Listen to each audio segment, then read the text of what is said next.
Welcome back to Straight Facts. Big transfer news to delve into as the summer is already heating up. We'll be reviewing both Man United and Arsenal season out of 10 on the show today. But we're talking Rice, we're talking Diego Costa leaving Porto.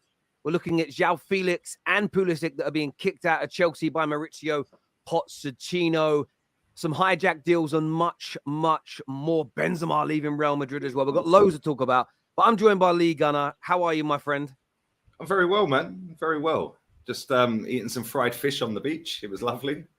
Fried more fish this summer already. And well, actually, it's not officially summer yet, is it?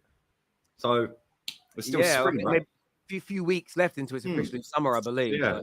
You're in Spain where it's hot. I've fried some lovely fish. It's lovely and sunny.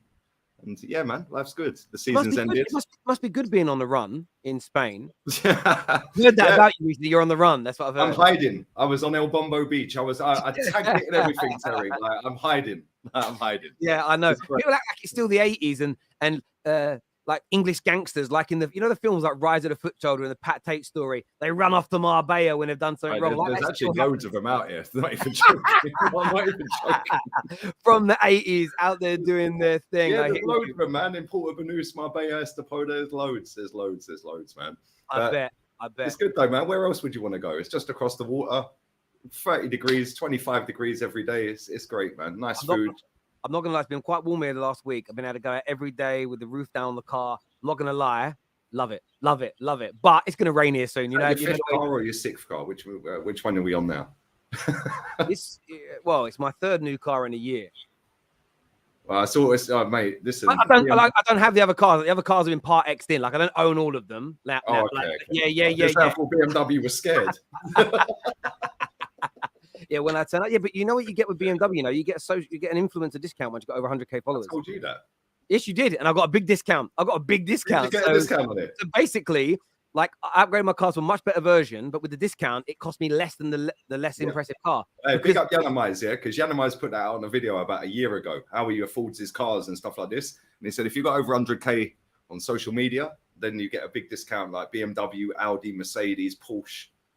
Big companies, they'll give you a discount to promote it, or just because you've got a big following, they'll say, "Wow, if we ever need anything from you, then you put it out on your socials and stuff." So yeah, I'm glad you got a discount. Where's my commission? Speak to BM, bro. Speak to BM. But yes, Terry has compliment issues talking cars. I don't know what that means. I don't need to be complimented, but it's nice when you do. Do you know what I mean? It is what it is. It is what it is. Lots to talk about today. I wanted to start off with Man United. Some interesting transfer stories. First one today that I like the look of is Diego Costa. It's been reported that he has now played his last game. It says here that he's played his last game for Porto. He won't be in the cup final. Other reports coming out of Portugal have said this is a goalkeeper that Manchester United have been scouting now for about a year and watching him. You've got De Gea, who's going to be taking a very small increase in terms of time at the club, reducing his pay, meaning he's being sort of slowly pushed out as the number one goalkeeper. For me, this is my number one choice. Watching him play, brilliant shot stopper, amazing with his feet. Man United, in my opinion, need someone to be able to play it from the back, a way of enhancing our kind of attacking side of our game. Is this the kind of move you've seen other players we've been linked to in Min-Jae and others? Is this the kind of move where you think Man United will be? It's a serious move for the club in terms of moving forward into the year 2023 in terms of playing out from the back, having a modern day goalkeeper. Definitely, David De Gea is washed. He's done. I don't know why you're even looking at giving him a new contract. And this guy is nearly 24, I think, or maybe he is 24.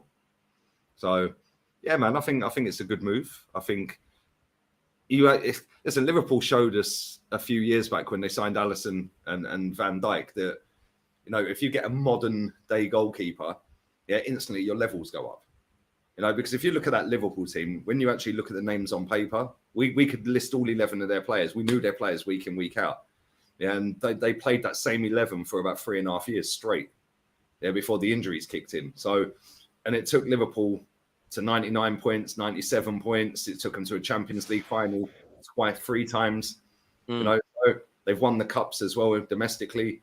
I know some of the players have left since, but the goalkeeper has probably been, well, arguably the best goalkeeper this season, Alisson. You know, there's a lot of people saying he has been the best goalkeeper in the league this season. Me personally, I don't think he has, but that's by the by.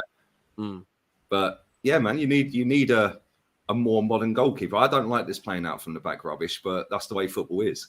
You don't like it? Why don't you like it? It's just another bit of rubbish, isn't it? It's just another hipster thing. Like, and we know that as soon as Pep gets away, does away with this playing out from the back, everyone will stop playing out from the back. It's like whoever started this laying down behind the wall on a free kick, now everyone's doing it. Like, how many goals are scored from shooting under the wall? Yeah, but now if you stop doing it, everyone's going to do it, isn't they? So a great example was Fergie always used to put people on front and back post at corners. Then everybody else started doing it. Jose tried something once. I think in his second stint at Chelsea, where he basically said, well, let's put less defenders back in for corners and have an extra man ready for the counter-attack. And suddenly teams started putting less attacking players into the box for corners because they're worried about the counter-attack. And then, yeah, you absolutely, I get where you're coming from. I think the mixture's got to be right. Man City are proving it this year. The City, everything was tippy-tapper. Now, though, because of Haaland, they play a lot more long balls over the top, balls into that channel. Because when you've got a player that can accommodate you in that way, it makes more sense. And I think that I love the adaptation this year from Guardiola in that way. And I think that you've got to get the mix right. I think playing out from the back makes sense at times. Equally, if you're up against a really good pressing team, you've done it once or twice, and they're nearly and just on that day they're nicking that ball off you. Stop it, change it up, and do something different. And I think you've got to be able to change it. The problem Man United have is that David De Gea, he isn't even good at the long balls. And that's his kicking is not great. His kicking is not great. He's someone in the comments a minute ago said the most overrated goalkeeper in Premier League history. Now, that for me is wrong because goalkeepers and their ability with their feet, even when Man United bought him they bought him in 2012. 11 years he's been at the club. That wasn't something that really any goalkeeper in the world was particularly good at doing. It's a new and modern day thing.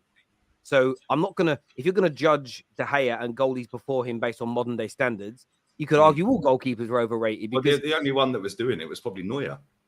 Yeah, Neuer was groundbreaking with it, absolutely. But that's why, for me, the playing out from the back is key, but also just being able to knock a ball long into the channels and regularly being able to find our players is massive. The amount of times this season, United have got the ball, De Gea goes long or short, and we lose possession because of his distribution. That alone, being improved in a game by 30, 40%, changes how often we get attacked and how many attacks we create.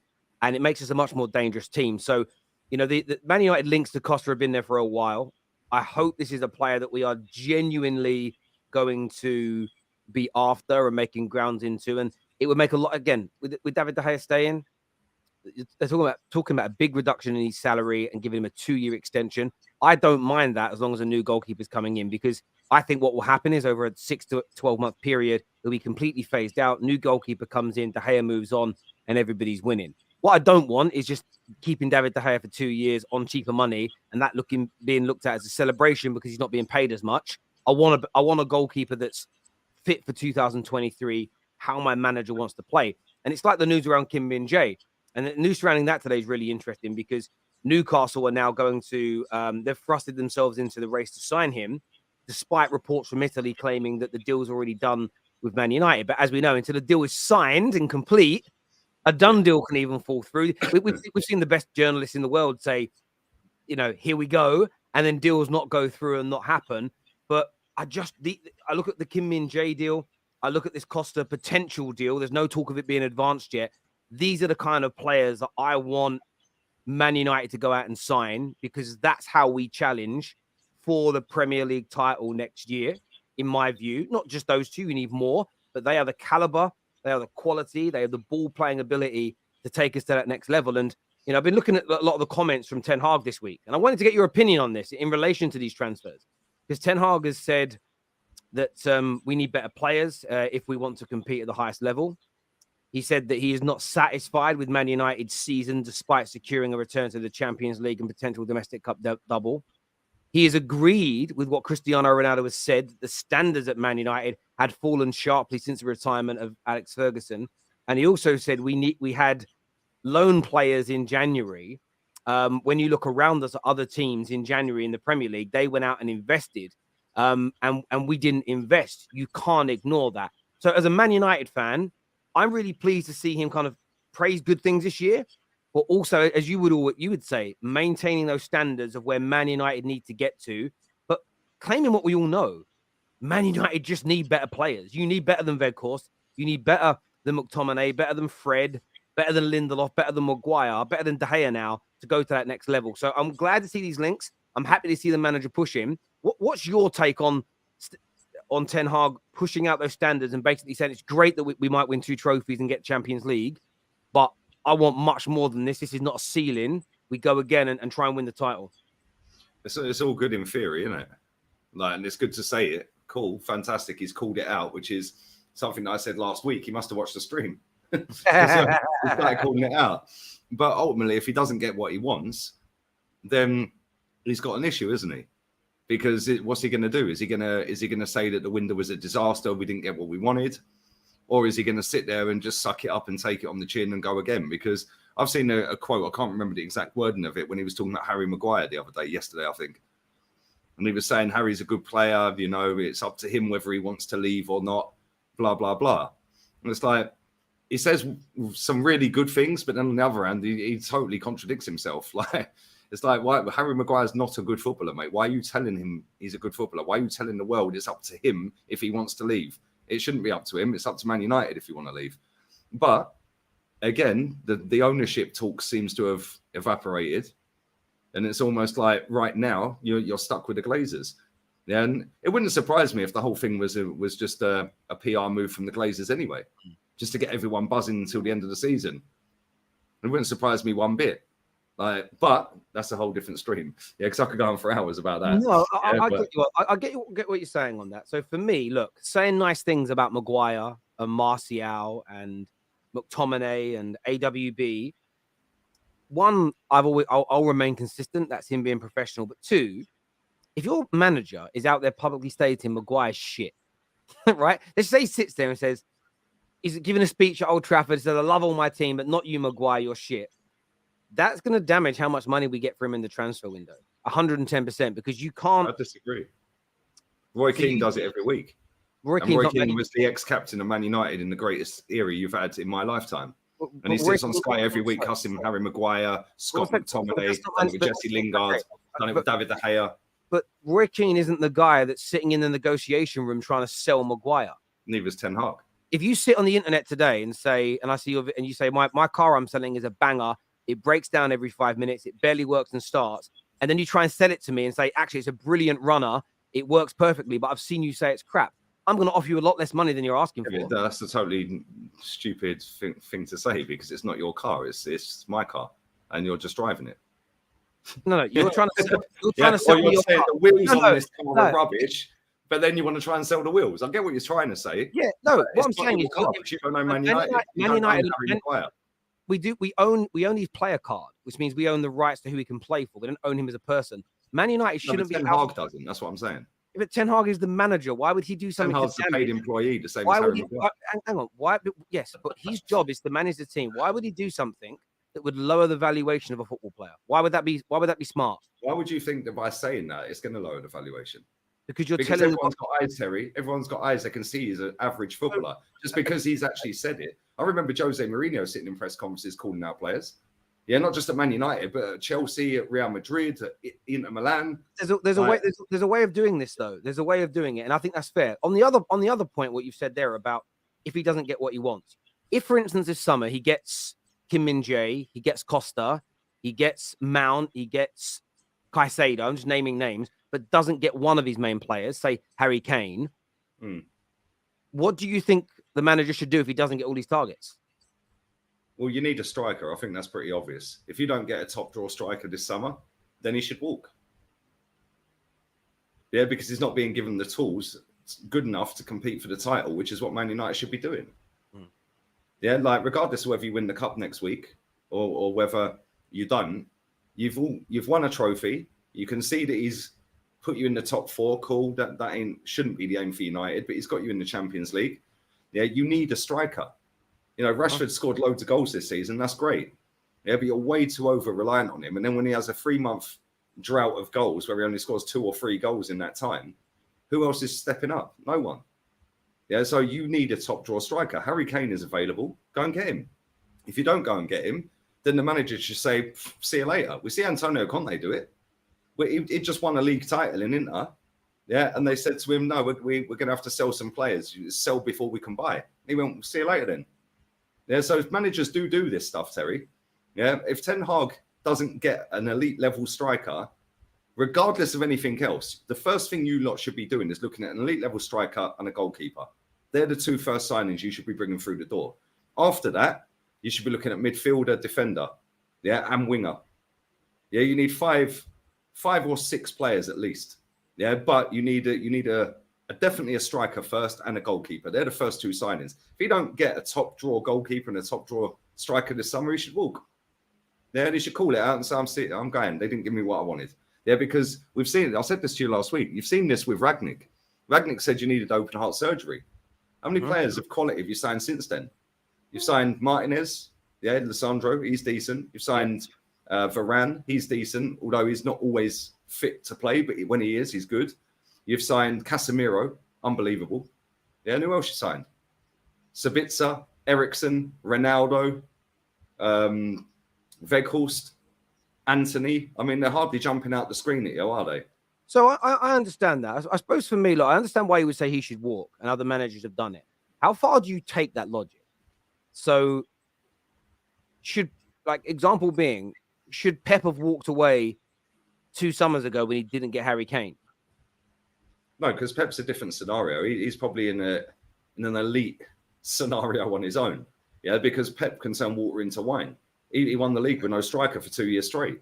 So you ain't going to win the league without a striker. I understand that. I'm looking at the logic here. So if Arteta misses out on Rice, well, not Arteta, if Edu misses out on Rice and doesn't get Arteta, his main guy, you think your manager should walk away? It depends what Arteta wants. Yeah, because if Arteta wants Caicedo, Rice, I don't know, say Maddison or Mount, for example, just throwing them 3 names in there, yeah? Right, them 3 or 4 names. If he wants 3 of them 4 players and he ends up with 1, yeah, then he should go. He should say, see you later and give me what I want. But you don't see it often in football because they're only there for their own personal glory anyway. And they'll never call the club out because they've seen that when you call the club out, you get sacked. Yeah. But Antonio Conte will get another job. That ain't no drama. He'll get another job. Jose's called clubs out left, right, and centre, called individual players out left, right, and centre.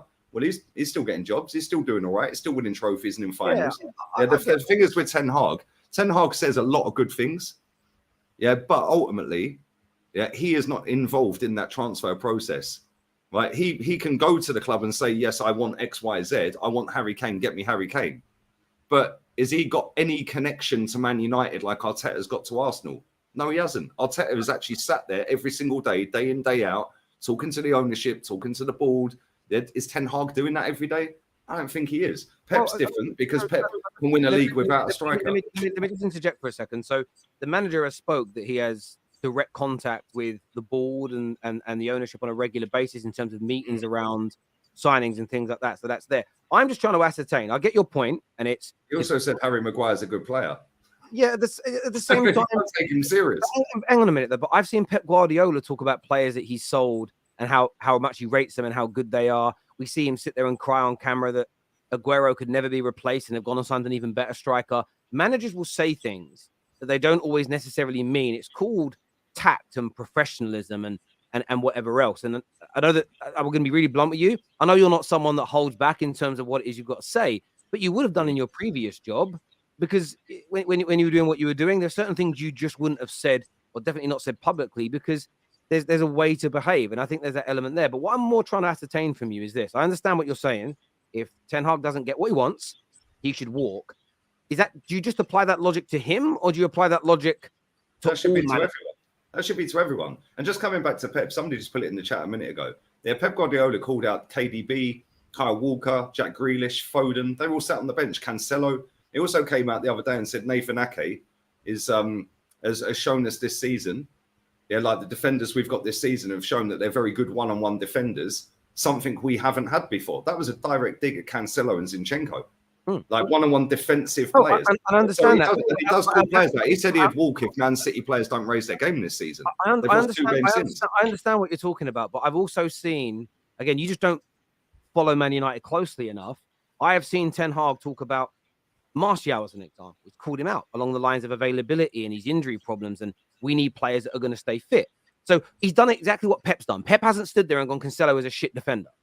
What he's turned around and done is, this player this season has been a brilliant one-on-one defender. We haven't had as much of that. So Pep isn't calling them out directly. His words were, we haven't had that before since I've been here. We haven't had a good one-on-one defender since I've been here. Yes, but what I'm saying is, what he isn't doing is what you're asking for, which is going on into a thing and saying Cancelo is a shit defender. So our manager... Well, I'm not asking your manager to come out and say the player's shit. No, what I'm saying is... Like when he comes into the again, if you were to turn around and just go, if I Google search now Pep on Cancelo, you could probably go back and find quotes and find, like, before he was sold, and find really good things that Guardiola has said about him as a defender. I bet it exists on the internet. Yeah, of course they do. Of course they do. But that's exactly what our manager does. So he's taken shots at people indirectly by talking about the way that Lissandro came in and revolutionized the back line and gave us more confidence. He spoke about how Bruno has improved the communication leadership on the pitch along with Casemiro. That is an indirect dig, in my opinion, at Harry Maguire. What he's not going to do is say Maguire is rubbish and crap. And the reason I'm asking is this because most managers I'm not asking him to say that, Terry. What I'm saying is, when he came into the football club, Harry Maguire is going to stay the captain. Harry Maguire is a very good player. Only yesterday he came out, and I'm paraphrasing here, and he said, Harry Maguire is a very good footballer, yeah, and it's his decision if he wants to stay at the football club. Why? Why are you even saying that? It's not Harry Maguire's decision. It's your decision. I told you why. I told you why. Because, again, scarcity creates more money. Man United publicly state that they don't want him in that way. It lowers the valuation. Man United... Yeah, that's cool. I get that. But at the same time, everyone on the planet that watches football and is not blind can see he's crap. I understand that. But it's irrelevant. In an indirect way, it doesn't mean you're going to get any less money for him. Because when somebody comes in for him... It's irrelevant. Man United are not going to publicly state they don't want him because it does lower... What you do publicly lowers valuation. It's like when players hand in official transfer requests. It changes the valuation of players. It's just the way that market works. Disagree. Harry Kane handed in a transfer request and they still wanted 130 for him. Did he leave? No. They went because the valuation didn't drop. Because Levy wouldn't let it drop. But that was a unique situation because they agreed a price with Kane and with Man United, with Man City, and changed their mind. But that's a unique situation. No, the price was 130. It stayed 130 even after the transfer. It didn't. It was lower. The bid went in, and then they changed their mind. Look at when Odegaard turned up at the stadium on deadline day. Yeah. Did he get his move? So no, again, what you're doing here, Lee, is you're looking at exceptions instead of the rule. Life doesn't exist in exceptions. You look at the rule. Managers will typically not slag off players, not play them down, not go out actively trying to lower the valuation of players, unless, by the way, there's a problem. So what your manager did with Aubameyang was a prime example of, we need to get this guy out because he's become a problem. So we're going to publicly talk about the issues. We're going to take a hit in terms of not getting a fee. I think did you let him go for nothing? Yeah. Was there a fee? You let him go for nothing. If you were trying to sell him at a profit because it was less of an issue, I don't think your manager comes out and does what it is that he says. But the reason I was bringing this up wasn't to get too bogged down on that. It was around, I think, the issue with your logic. I understand it in set scenarios, but I think every single manager this summer in the Premier League will probably miss out on one, maybe two of their number one targets. The problem is with your logic is that means all 20 or 19 or 18 managers could all walk out of their jobs this summer. And that just isn't practical in reality. I'll tell you, at the end of the day, right, every single team at the start of the season starts on 0 points, yeah? Every single team at the start of the season, right, has the aim to go and win something. There's 4 trophies to win if you're in Europe, 3 if you're not, yeah? At the end of the season, we see Everton the other day, and I know I'm slightly going off topic, but it's getting to my point. We see Everton fans jubilant and jumping around like idiots outside Goodison Park. Oh, it's a miracle. We've stayed in the league. Why are you celebrating staying up on the last day of the season? Yeah, like, it's ridiculous, pathetic. And it's the same with these football managers. The way football's gone, like, I know you're not going to get every single target you want in the transfer window. But if you're big Man United and you can't go and bully other teams for their players, then the manager should be calling that out and saying, well, they didn't give me what I want. That ain't on me. That's on them. So sorry, mate. You ain't giving me the tools for me to do my job properly here. I can only do it to a certain level. I can't get to the level that I want to get to and to bring Man United back to. So see you later. Yeah, I know it's slightly different at other clubs because other clubs are only there for the TV money. They're not interested in winning anything. Yeah, but for example, Brentford. If Brentford don't get their targets this summer and they get nobody or targets that are way below the first, second choice targets, then Thomas Frank should be calling it out. Yeah, it doesn't matter what football club it is. If you don't get your first or second choice and you're left short to be able to do what you want to achieve with that football club and get that football club to where it should be, then you should be calling it out and walking. That's the same in any job, Terry. If you were working at Barclays, if you was working at Barclays and you weren't getting the backing of your bosses to be able to do your job to the best of your ability, you'd be calling it out. Of course I would, but there you go then. Again, but let me ask, but there isn't. There you go. I understand your logic. The problem is with your logic. In reality, it doesn't work because I would argue, and I bet if you spoke to most fans of most clubs who follow, me and you don't follow Brentford like a Brentford fan because that's not the area of YouTube in terms of clubs we cover. But you'll find that most of our clubs are going to miss out on. They may sign a striker, they may sign a centre back in a position that's got a hole in it. They may not get their number one targets. My point is, I think most managers and most clubs every summer will miss out, even if they have great summers, still miss out on a number one target or a player or two. And they won't. But if that means that they're going to call out and fall out with owners and then walk away, no manager is ever going to create their own team. No manager or club is ever going to create continuity because the managers will consistently be resigning because you might have 3 clubs all going for the same target. 2 of them are going to miss out, which means 2 managers quit their jobs. In reality, you misunderstood what I said. If let's say 3 clubs are going in for Harry Kane this summer, yeah. Let's say Arsenal, Man United, and say Liverpool, just for Liverpool's sake, just say them 3. But he ends up going to Man United. But then Arsenal don't go and buy a striker, and we go with Eddie Nketiah again and Jesus again. Yeah, and Liverpool just go with Nunes and. Who's their backup striker? I don't even know their backup striker. I don't even think they've got one. They're letting Firmino go, isn't they? But let's just say they go with Nunes. Yeah, then both of them clubs should be calling it out. Yeah, they should be calling it out. Calling it out and quitting, or what? They should be calling it out and saying, listen, you haven't given me a striker to challenge for a title. We wanted Harry Kane. How comes Harry Kane's gone to Man United? So I understand that. Yeah. Again, I understand what you're saying. The problem that you have with this, and I've called out my employers in the past when I feel like, so when I worked in a certain department of Barclays, I didn't feel I had enough staff numbers, bums on seats, but I didn't have enough quality. I called it out. What I didn't do is call it out in front of that team and damage their confidence or upset them. What would be wrong with Mikel Arteta in the example you gave would be you don't get Harry Kane when you want him and you end up with Ramos from Benfica, but you don't think he's good enough. If you sit there in a press conference and say, I'm fuming that Man United have gone and got Harry Kane, we've ended up with a substandard striker, how is that going to help your team's confidence to have the best season possible? Terry. How's that going to help you? You're talking about... Or do you think that's help them? Number one, it's raising the standards.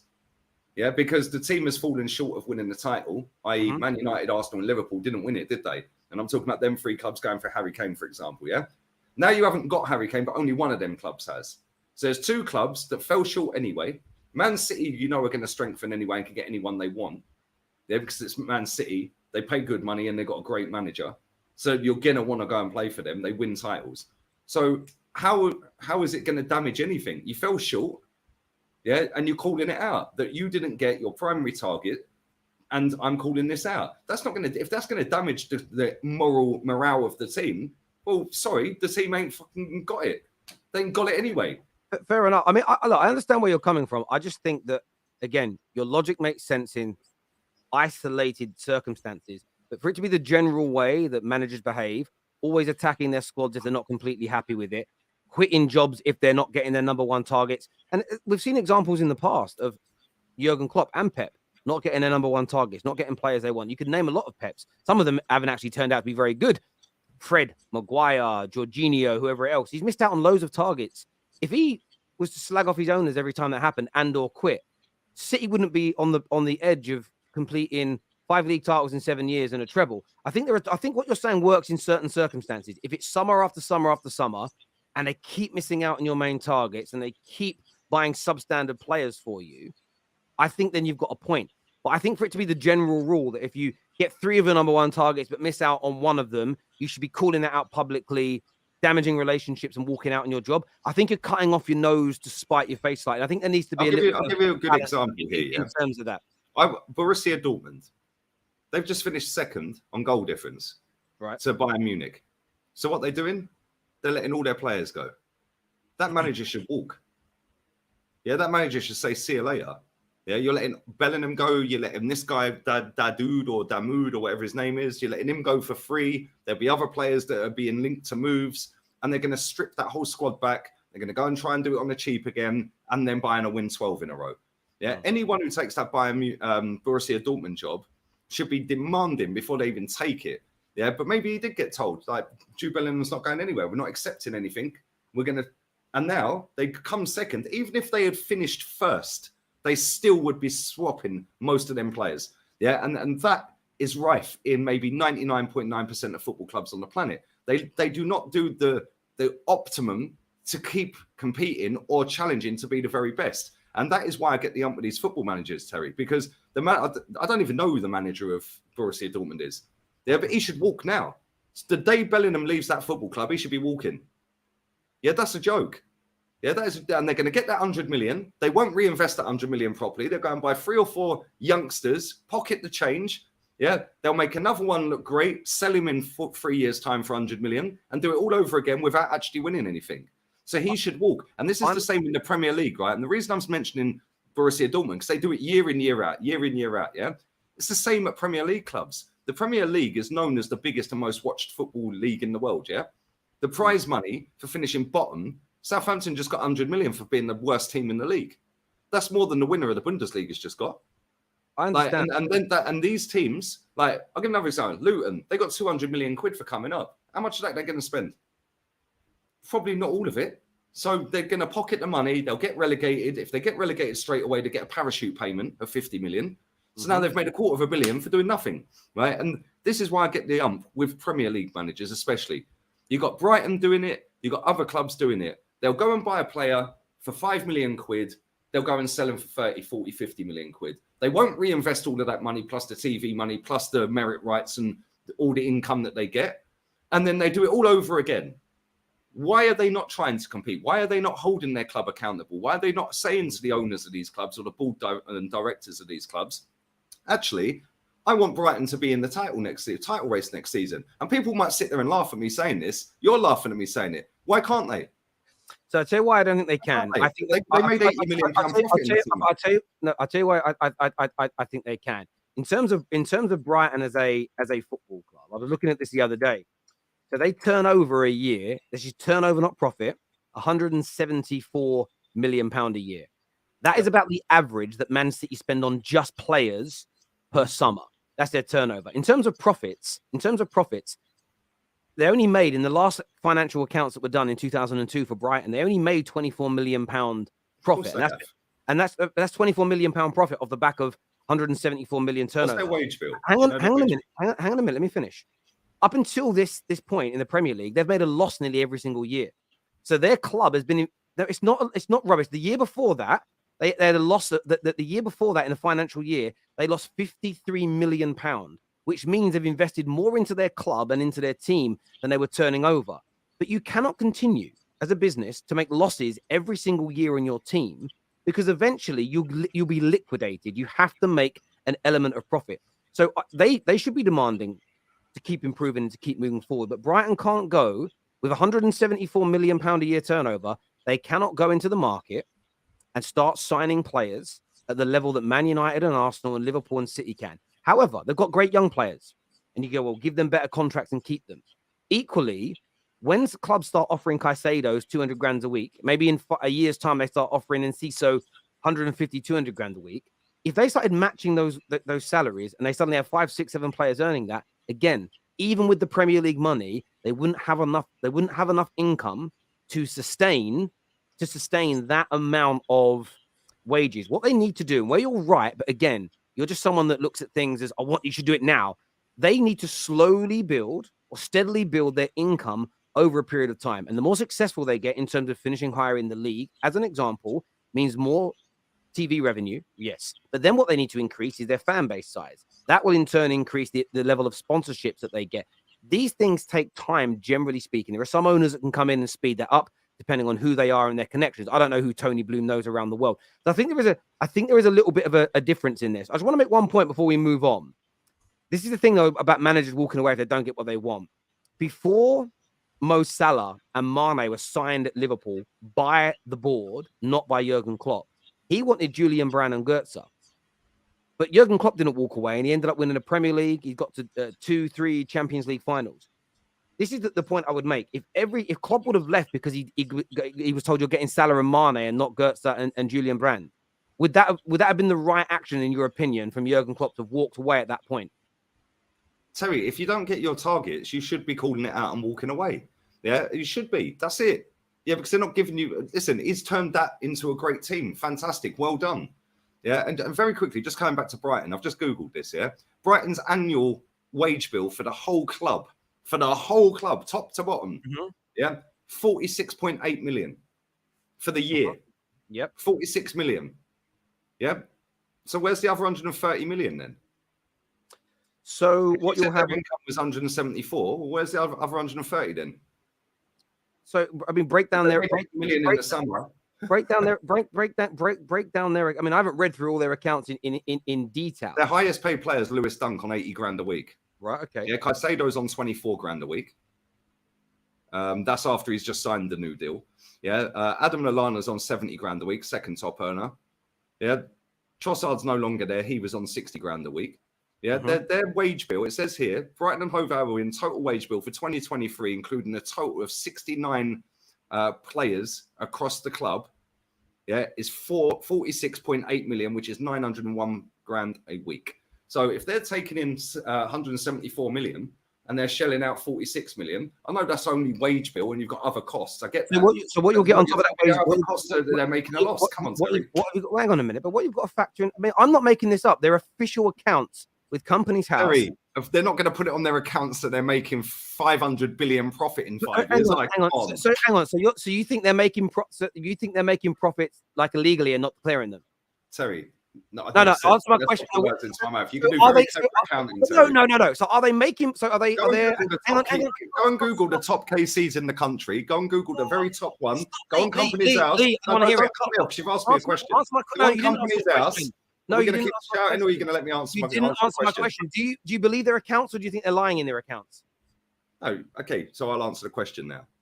Clever accounting, Terry. Go and have a look at the top KC, formerly QC. Go and have a look at that geezer's name. I've done it a couple of months ago. Go and have a look at his name. Type it into Company's House. Every single one of his companies, and he owns a lot of companies, every single one of that geezer's companies made the exact same to the penny amount of income last year. 17 grand, 154 quid. But let me answer my question. So when they put a loss in of 53 million, you don't believe they actually made a loss, is what I'm asking you. Terry, I'm not a fucking qualified accountant. What I do know is if somebody's bringing in 174 million and they're spending out less than 100 million or less than half of it. I'll give you an example. The year that where's the money? Let me give you the year on the accounts they're quoting, 45 million on wages. Okay. Yeah. 75 million spent on players. That's 120 million as an example. No. Go and have a look at Brighton's income on player sales, mate. They make a profit pretty much every year. Okay. So look, from my point of view, but that income, that player sales is part of their turnover. The net spend ain't real. Club, when they say 174 million of turnover, that by the way, so in the departures in 2023, this recent last year, this is not included in anything on the internet because they haven't done this year's accounting. They sold 137 million pounds of players. If you then see their turnover at 220 million, 137 million of that was from player sales. Okay, so there's going to be bigger profits in the 2023 year because of the players. 28 million profit the year before last. Yes. Yeah. So why didn't they put the profit back in then? This is my point. Because my point. Listen. I understand in the profit. I understand where you're coming from, but they can't operate at a loss. You're not allowed to, why don't you understand they're not allowed to operate at a loss every year? How are they operating at a loss every year when they've made a profit for the last 2 that I've just checked quickly in 2 minutes? No, I could go back to the next last 5. I bet they've made a profit every year. No, it doesn't. In 2021, listen, 2021 and 2022 are the last 2 financial accumulated years for Brighton. In 2021, they made a deficit of 53 million. So 2 years ago, they made a profit of 28 million, according to this, mate. Not on Brighton's website. On Brighton's website, Lee. Fuck my boots. There we go. There is no there we go. It's the official details. Yeah, the official details. Like I said, go and Google the top KC in the country. Go to company's house, copy and paste his name in. He owns 1 million trillion companies. And every single one of his companies, let me finish. Every single one of his companies. No, you don't. You should not let me finish my point because it's about your point and not my point. It's nothing to do with it. This is the official turnover here. What don't you? You're not answering me up my questions. What don't you believe about what Brighton have said? Terry, I'm not arguing with what that's saying. You see, this is where you just talk over me just to bully your point on top of me. I've agreed with them for that figure, 174 million. I've agreed with that. But you're shouting over me, so you don't get it. You said they've made profit the last 2 years. They haven't. They made a loss. Okay. Well, it's quite clearly says it here. 2021 Brighton accounts were the first since 2019 to include a 38-game Premier League season played in front of supporters following interruptions caused by COVID-19. This led to a £28 million increase in turnover, up from 146 million the year before, resulting in a profit. Now, it then says the following season, 174, which is what you're showing me. Now go and have a look. Yeah, go and have a look at the profits for both of them seasons, add them together and tell me why they ain't invested that profit. Which is my point, but you want to make your point louder and shout over me to make me look a dickhead. You're not talking about it again, but you're changing. I'm looking at it on here. This is on We Are Brighton website. Lee. You're not listening to my overarching point. This isn't because I can't get a word in. It's not about that. You're reframing the situation. You're saying they should compete with City. I'm saying they ain't got the money for it. I get your point that they should put that £28 million profit into the team. That isn't going to make them title challengers. That's your point. They do not. Hang on. You know, your point was you got to do it baby steps. Well, if they'd put that 28 million quid profit in, then they might have finished top 4 and made more money to compete next season. You can't run a business by continually losing and breaking even. You have to reinvest. If they can't find the right players, 1.3 billion. How much money is he putting? They have to make money. They have to make money because what you're ignoring is there'll be other areas of a football club that you have to invest in over time, a business. You can't just take it and go just on players, just on salaries. There are other areas, whether it be infrastructure, growing stadia, improving things. You need to invest in multiple areas, Lee. You can't just go spend it all on players. But you have to. You can't just ignore that. Anyway, we'll move on from that point because I want to ask you about Chelsea. Now, from Chelsea's point of view, they've obviously Poch's come in, as you've seen. Joao Felix has been told that he's going to be leaving at some point soon. What do you make of that news about Joao Felix being on his way out? Well, I'm not surprised, to be honest with you, because Simeone kicked off and threatened to leave unless he comes back. There you go. A manager calling his club out. Give me my player back. He threatened to leave when they loaned him to Chelsea, and there was a lot of talk the next day that he was going to hand his resignation in. He had meetings with Atleti. Yeah, and now, all of a sudden, Joao Felix is going back. There we go. Yeah, he's not really done anything since he's been at Chelsea. It is what it is. Yeah, at the end of the day, managers, players can be called out. Yeah, they can be called out. Yeah, just because it's not the norm to call them out doesn't mean they can't be called out. Simeone wants the player back. The player's coming back. That's it. Yeah, and I'm pretty sure if Simeone if that player gets sold in the summer to another football club, Simeone will call it out again and probably Jack. Because there was a lot of, if you go back, and I remember this, I did a video on it. If you go back to when Joao Felix went on loan to Chelsea, we were linked to him. We didn't want to pay. You didn't want to pay. And he ended up going to Chelsea. The very next day, there was tweets doing the rounds from top journalists, saying that he's having a meeting with the hierarchy at Atleti because he's not happy with the fact that Joao Felix has gone. Yeah, and he's thinking of handing his notice in. Yeah, now all of a sudden, he's not really done a great deal. And if he goes, trust me, Simeone will call it out again. Yeah, and he'll probably leave. Because, let's be real, people can sit and talk smack about Atleti all they like. Yeah, oh, they play negative football. No, they play very good football, actually. I watch them every week. I watch La Liga every week. Yeah, they've scored just as many goals as Real Madrid this season. In fact, they might have scored more. Yeah, the art of defending is dead because most of these kids play FIFA, where you just go with the fastest players in the world, and you don't have to worry about defending. Yeah, the fact is, anyone that defends properly, oh, they're so negative, it's park the bus. No.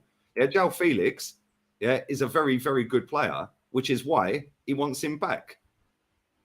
They scored literally 6 goals less than Real Madrid this season and conceded 4 less.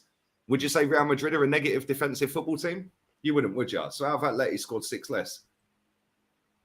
Because this is the myth that does the rounds. What Simeone does is set up a team defensively very sound to be able to counter-attack with players like Griezmann, with players like Morata, with players like Luis Suarez when he was there, with players like Joao Felix. Joao Felix is a quality footballer.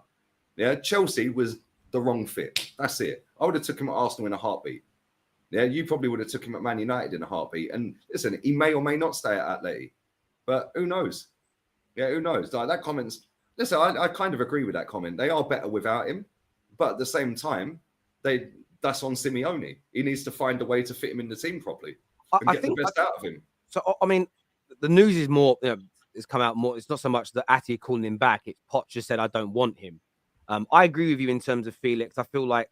Yeah, but that's just PR, Terry, to say, oh, look, Poch is the man. He's in charge. Yeah, his loans run out. That's it. But the manager isn't saying I'm desperate for him. Let's try and work on a deal. He's saying I'm not. A bit like Ten Hag when he came in. He just turned around and said, not interested in negotiating with Paul Pogba. Just let him leave. Just not offer him another deal. Let's let him kind of move on. I think in terms of Felix, there are moments where he looks really good, but he also gives me that kind of. He is more of an eye test player than he is an efficient player, and I'm all about efficiency. If you've got the eye test and efficiency, then you're great. But if you look as good as Joao Felix, but you're barely setting up goals and you're barely scoring goals, and you're talking 80, 90, 100 million pounds to buy you, that's a red flag and a problem to me personally. That's a real problem. Listen, Chelsea's a mess. Yeah, they are a mess. I thought he'd do a lot better. I can't lie. He's been crap. Yeah, he's been absolute crap. His first game, he got sent off. He was good before he got sent off, but ultimately he got sent off. I think he scored against West Ham. He scored against you lot the other day. He ain't really done a great deal, has he? Yeah, but I do think he is a top player. And I do think that you have to find... He's a system player. He's not just one of these players that's going to grab the game by the scruff of its neck and go and dominate the game on his own. He ain't that player. He is the player that you put into an already decent set-up team. Yeah, I don't... Listen, he's fantastic on the ball, technical level 100. I think he's quality. His shooting's poor. Yeah, he's got a weak shot on him, man. Yeah, his decision-making in the final third at times is worrying, especially at Chelsea. I mean, some of the times he held on to the ball so many times, it's like, just release the ball, mate, or have a shot. But that's probably a confidence issue, as well as them being crap. Yeah, and I think if he went back to Atleti, I think that elevates him a level next season. Yeah, and I think if he goes to Man United or Arsenal, that elevates both of us. I think that makes us both better. Yeah, and I think he's a top player. But at the end of the day, we can hype up that our Poch don't want him. Of course, the PR around Poch is going to be epic because half the fan base don't want him there. Yeah, so the PR is going to be probably as bad as Arteta. Yeah, because it's half the Chelsea fan base don't want him. He's ex-Tottenham. It's a disgrace. Why are we doing this? Why are we only giving him 2 years? And then the other half are going, well, listen, he's better than what we had. You know, he could do this, he could do that. You know, it's a big job on his hands. You know, we're in the gutter. He can work with the youth. Yeah, trust me, that is not going to go well next season for Poch. Yeah, so Felix has probably had a result by not staying there. Yeah, because he'll be one of the players that would be mad scapegoated next season if he stayed and signed on for 80 million.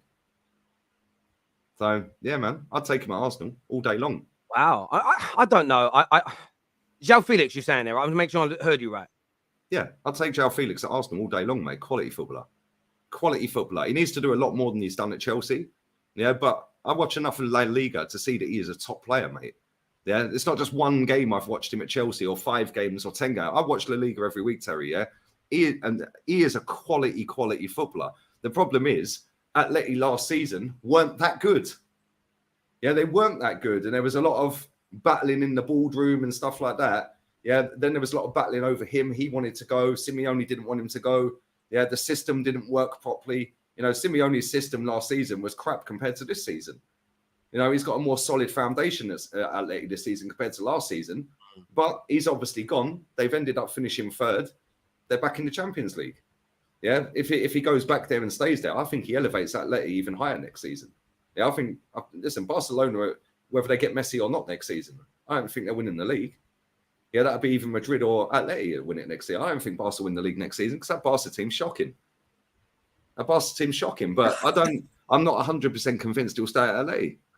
Listen, I think that there are elements of Felix that are brilliant, but the problem you've got who would he replace in your team? Odegaard. He could play false nine. He's better than Eddie. I get you in terms of that. We could have a formation. We could have the same formation we have now, but we could have him up front, Jesus on the right, or Saka on the right, Martinelli or Trossard on the left. Odegaard still on the number 10 position.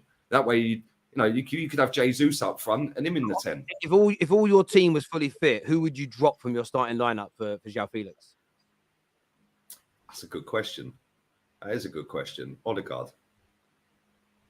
And people are going, oh, but he scored 15 goals. Name me one big team he scored against. Name me one decent team this season he scored against. Newcastle, I'll give you that. Other than that, what's he done? Bournemouth, Nottingham Forest, teams like that. Wolves, right? Did he score against Wolves? I don't even know, mate. Yeah, he don't score against the big teams. Yeah, I'd take him at Arsenal in a heartbeat. And not only that, even when you say when they're all fit, yeah, that's Terry. We're trying to build a squad, thin squad and all that. Yeah, why can't Odegaard have a player challenge him? Why can't Jesus or Eddie have a player challenge him? Yeah, why can't Martinelli or Saka have players challenge him? Yeah, just because, yeah, people are saying I'm nuts. I couldn't care less. At the end of the day, yeah, if Odegaard gets injured, we're putting Fabio Vieira in. Are you telling me he's better than Joao Felix? No, he ain't. Yeah, so why not go and get a player like that? Because if we want to fight on all fronts next season, well, Odegaard's going to play 70 games then, is he? Yeah, I feel like you should go. Everyone's always got to look to improve quality in their team. There's no doubt. I'm not convinced with Joao Felix. I don't think there's enough output. I don't care how good he looks on the eye. If the output isn't there, you're a charlatan. You're a charlatan. This is delivery is key. And maybe being in a much better team like Arsenal compared to Chelsea this year would see him deliver. But there's a reason that Atletico were not that moved in terms of him staying or going. They seemed pretty happy for him to leave the football club. You're saying the manager didn't? I've read contrary reports stating that him and Simeone don't get on, and Simeone was somebody that wasn't, again, privately didn't want him to, privately was happy for him to leave. Publicly will state he wants to keep him, and that's a club, they want to get as much money. You sit there and say, we don't want him, he's no good. You can't be demanding top dollar for a player that a club says is no good, especially when you're as ingrained in Atti as Simeone is an example. But for me, it's going to be a real interesting one. I want to go to some of these super chats. We've got loads of them. I didn't even see them all piling up here. First one says, can the Liga experts do streams on the Liga football? Not anymore. They can't call it La Liga anymore because of copyright, El Clasico and all that. They're moving mad. I see that the other day. That's crazy. No goal line technology either. We'll come to the Chelsea ones in a bit. Lee, what's the difference between Felix and Jesus? One's Brazilian, one's not. Is that a trick question? I think they mean on outputs and stuff. Well, Jesus has got a better output than him, but Jesus can play on the right. Yeah, Felix can play anywhere in the front three. Yeah, but I think Jesus is better on the wings than Felix. Felix's shooting is not that great, but he's a good, tidy footballer. Yeah, but this is the thing. It's like when he was at Atleti, they didn't set a system up to get the best out of him. Yeah, and he's got a big choice this summer. Either stay at Atleti, and I think he does make them better when he's playing. I think the way they keep the ball and tick it over and stuff, I think they're a lot better with him. Yeah, but very quickly, he can go from being £100 million player very quickly down here, real quick, mate, to just filtering out and ended up in Portugal or somewhere. Do you know what I mean? So, I don't know, man. Yeah, Jesus is already a very good established Premier League footballer.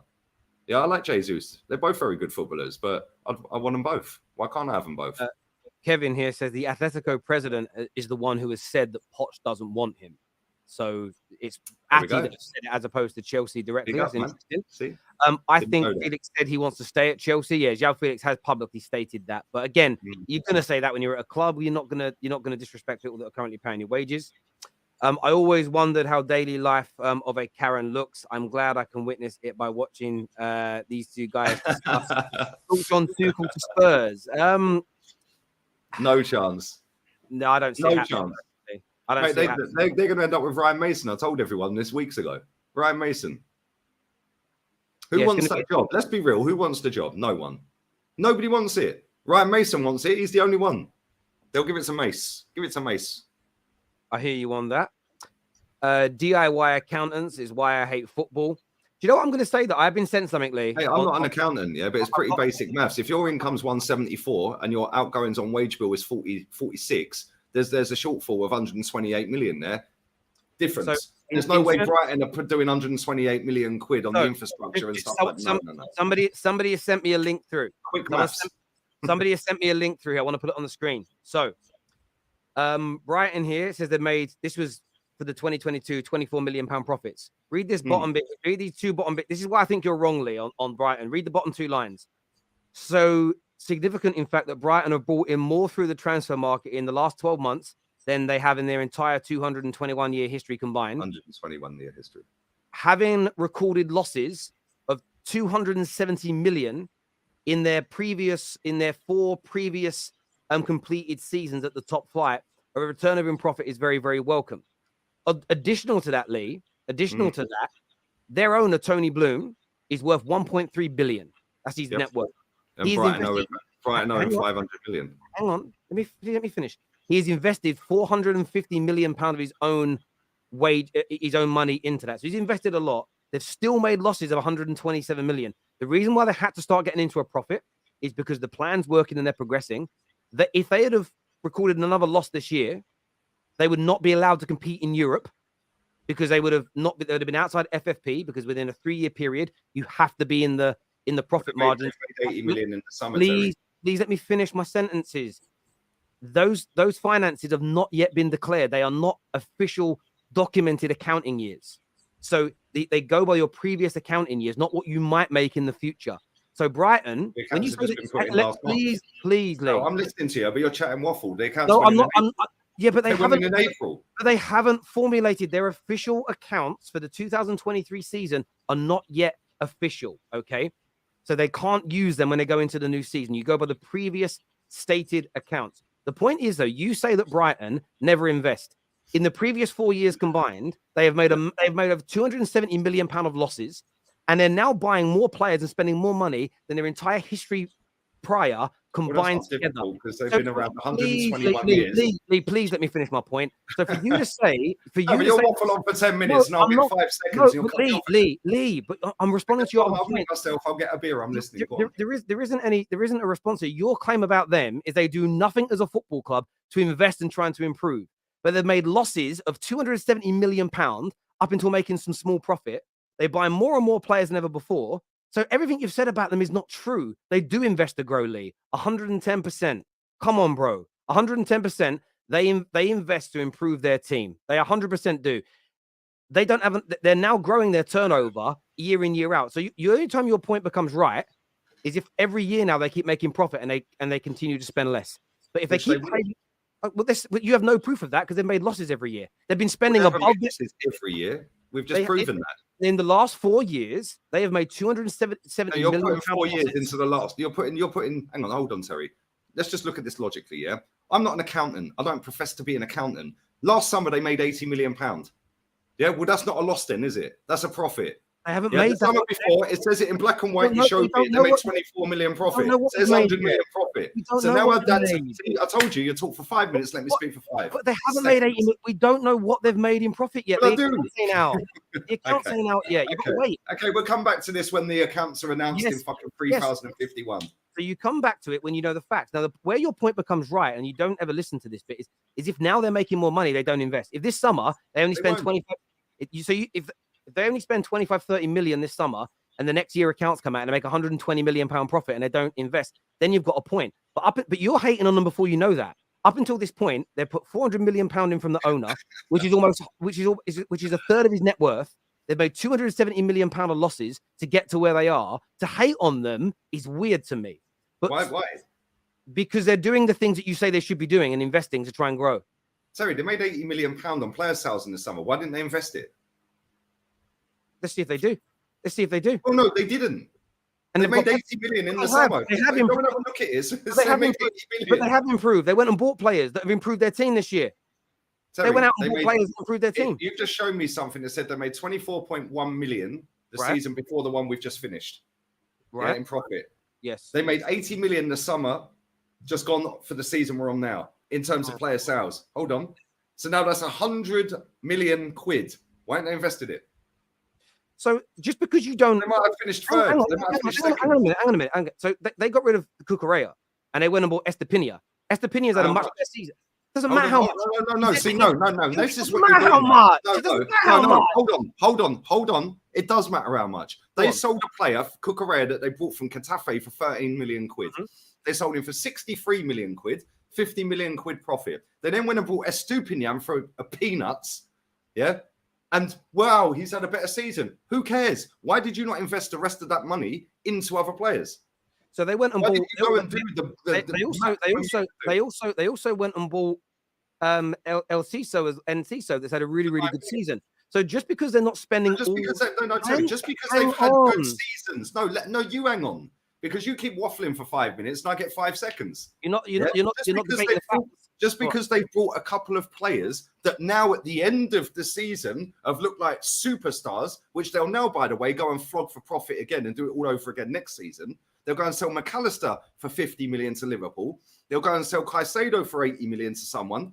Yeah, and they'll reinvest in cheap players again, and then they'll pocket the rest of the money. The fact and reality is, last summer they made 80 million quid on player sales. They did not invest, and we didn't know how good Estepinian was when they signed him. We didn't know how good NC. Hold on, we know now that they've had a good season, but that's irrelevant to when they sold Cucurella and they brought in Enciso and Estepinian, because we didn't know who they were. Nobody was talking about Enciso until he scored at the Stamford Bridge the other week. No, let me finish. Right. So my point is that 80 million quid profit that they have made in player sales in the summer, why did they not go and invest? Not even all of it. Why didn't they go and invest 50 million of it? Because if they'd invested an extra 50 million in their team, they might just have finished in the top 4, Terry, which would have given them a bigger income and revenue stream going forward and a transfer war chest, whatever you want to call it, for next season. Instead, they didn't. They've done the bare minimum, which they'll do again, and in 3 years' time, they'll be relegated. Same as Southampton, same as Leicester. Yeah, teams that have got pretty high up the table. Yeah, Brighton have qualified for Europe. Well, so did Southampton a few seasons back. They were in Europa League. And they didn't do what was required. They got relegated. Good. So, teams like that should be relegated. So on your point, though, just because they made 80 million in terms of net spend, as you're putting it, if you can buy someone, say you sell a player for 60 million, but you can buy a better replacement for 20 million, why shouldn't you do that? Secondly, because you don't know they're better until they've played for your club. But they believe they were better. So my point is, you said better. Hang on. You said better. Again, no, I didn't. I said if you think you literally said better. Lee. So if this summer, my life. Lee, if this summer, right, we sell Harry Kane for 40 million, but my manager thinks he can buy. There's a centre back he loves, who he thinks is better, who's worth 25 million. We shouldn't do it because we're not spending all the money. Terry, you should do that and go and buy another player with the rest of the money. Again, but you don't just have to spend all your money there and then. You've got to wait. You've got to be strategic. Why? Let's see what they do. No. Hold on. No, because now you're cutting me off here. No, I'm not. No. We made our points. Let's move on. We made our point. You made your point. I can't make my point because I get 5 seconds. No, you already made your point on it. You just said if you go and sign a player that you think is better, but you actually said better. Yeah, you did say better. You said they've signed a better player. No, you think they're a better player because they've had a better season than the player that they've sold has had a bad season. Doesn't make that player a better player. Let's see what that player does next season. Did Brighton become a better team this year through the way they operate as a team? Brighton become a better team because they've got a better manager, mate. Well, that's because they've got a better plan. So imagine if they just spent all that money and they didn't have enough money to go and get a manager like De Zerbi. Imagine they paid for De Zerbi. So I don't know, but I'm gonna ask a question. Imagine they spent all their money and they were able to do it. So the point is this: did they become a better team this year or not? They become a better team this year, through Terry. the way Yeah? they Next year they won't. through the way they operate. So you think, yeah, okay, that they become a better team this year. So until they turn around and start to regress, you're wrong. Okay. Well, we'll come back to this. What's today's date? I've 30th. got to get through these super chats though before we move on to Arsenal. There's loads of them, so let me get through these. I'll Please. clip it now. Wait, Lee said modern day goalkeepers are essential. He wanted Ramsdale gone in past videos. Yeah. Yeah, because he's coming out saying a season of progress. What's that all about? Loser mentality. Bin, see you later. A season of progress. We won nothing. This Same is as last season when he was here. Okay, just in interest of time, we've got we won't spend like 10 minutes on each super chat. I'm sorry, guys, but we've got to go through them all. Is this scripted or is Lee just being plain dumb? Is what Nabil says here. Lee, no manager is going to come out to the media and say my players are rubbish. Of course, they're going to say nice things because he's still managing the team, is what Ray says. Jose Mourinho said about Luke Shaw, he's overweight and he's not good enough. Facts. How did that help Jose Mourinho? Well, he ended up leaving, going to a club, getting them to a final. Yeah. Then after that, he got to another club and won because they sacked him at that club. He then went and won a Conference League, and now he's in another final. So it helped him very much. And how did it help Man United? Won one League Cup. And so it helped loads then. So it helped Jose a lot. Did it help Man United? Did it make Man United better? Pardon? Did it make Man United better? No, because you actually went through your longest trophy drought for 50 years, mate, as soon as you sacked him. So he did That's factual information. I'm not lying here. So Jose made that action and we got worse. So it proves it doesn't work. Well, not really, because Luke Shaw's got better. But you said we should sell him. What player you sacked the manager who called the player out. The player has actively got better since and won a trophy. Yeah. But you sacked the manager who called him out and you went through a 5-year trophy drought, which was the longest for 50 years of your history. Did it improve Man United or did it make us worse then? Well, ultimately, you finally won a trophy, Terry, but it made you worse at the time. But that's because you sacked the manager who said it. Okay. Nabil here says, striker, I agree. Different language today. No, I'm just asking questions. Striker, I agree, but goalkeeper is second. Are you mad? Didn't you see how bad we are when Casemiro was not playing? Liverpool and Man City ran through that midfield. Thank you, Nabil. This here says, Lee, big up, but I think you're too harsh on Erik ten Hag. He's in his first season and already did amazing. At least give him 2 seasons. Pep is number 1, no arguments, is what Sully says. Well, Pep, we'll come to Pep. Go on. This here says, Phillips is a well-aged wine on the beach. I don't know what on the bench. And by the way, Pep called him out as well. Another player that has been called out by a manager this season. I think they actually pay Barca to take Aubameyang. Yeah, they may end up doing that again. Big up Lee and Terry. Thank you, Luke Skywalker, bro. Watch 2 smart guys have an incredibly stupid conversation. I don't think it's good, it's heated, but it is what it is. Zeus here says Arsenal have spent. We'll come on to the Arsenal ones in a bit. I'll save that one. Pep actually called Calvin Phillips fat. Yeah. Lee, how's that worked? Everton are celebrating not going down because it will be catastrophic if they got relegated, as they are a big club who haven't been down for 70 years. Shouldn't be celebrating staying in the Premier League. And this is my problem with all these Premier League clubs. They do the bare minimum. Yeah, they don't do what's required, and everyone cheers failure. Yeah, that Sunday just gone was called Championship Sunday. Why? The league was won 3 weeks ago. It's all drama. It's all, let's hype it up as much as we can. The league was done 3 weeks ago. I hear you, bro. Terry, Amazon run losses for like a decade. Uber is still not profitable. Lower interest rates and investors is what makes a company big. But football clubs have to operate at a level of profit, or can't have losses beyond 30 million over a 3-year period. Otherwise, they can't compete in Europe, which costs them more money in the long run. So those rules are in place. So if Brighton carry on losing their money, then they wouldn't be able to be into Europe. They wouldn't be able. You said how much did Brighton lose? How much have Brighton lost in the last 4 years? 270 million. So how are they competing in Europe next season then? Because you said no more than 30 million over 3 years. Thank you very much. So they've obviously turned profit. They've obviously turned profit then. You just said you can't have losses of more than 30 million in 3 years. Your words, yeah? Well, that's what you just said. I'm going off of what you're saying, Terry. You said 30 million in 3 years, and they've lost how much in 4 years? Your words. I'm going off of what you're saying, Terry. In their last filed accounts, they made a £24 million profit. Therefore, over the last 3 seasons, they have a profit as their final outcome, meaning they're allowed to compete in Europe. So basically, it's not over 3 years then. It's off the last year. But there's a 3-year period. So let's just turn around and say Man United were 200 million lost, 200 million lost, and they made a £5 million profit in their 3rd-year cycle. Then they'll be allowed to compete in Europe. But if they have it's not 30 million. Okay, wow. If you have 3 consecutive years of losing money of 30 million or more, you can't compete in Europe.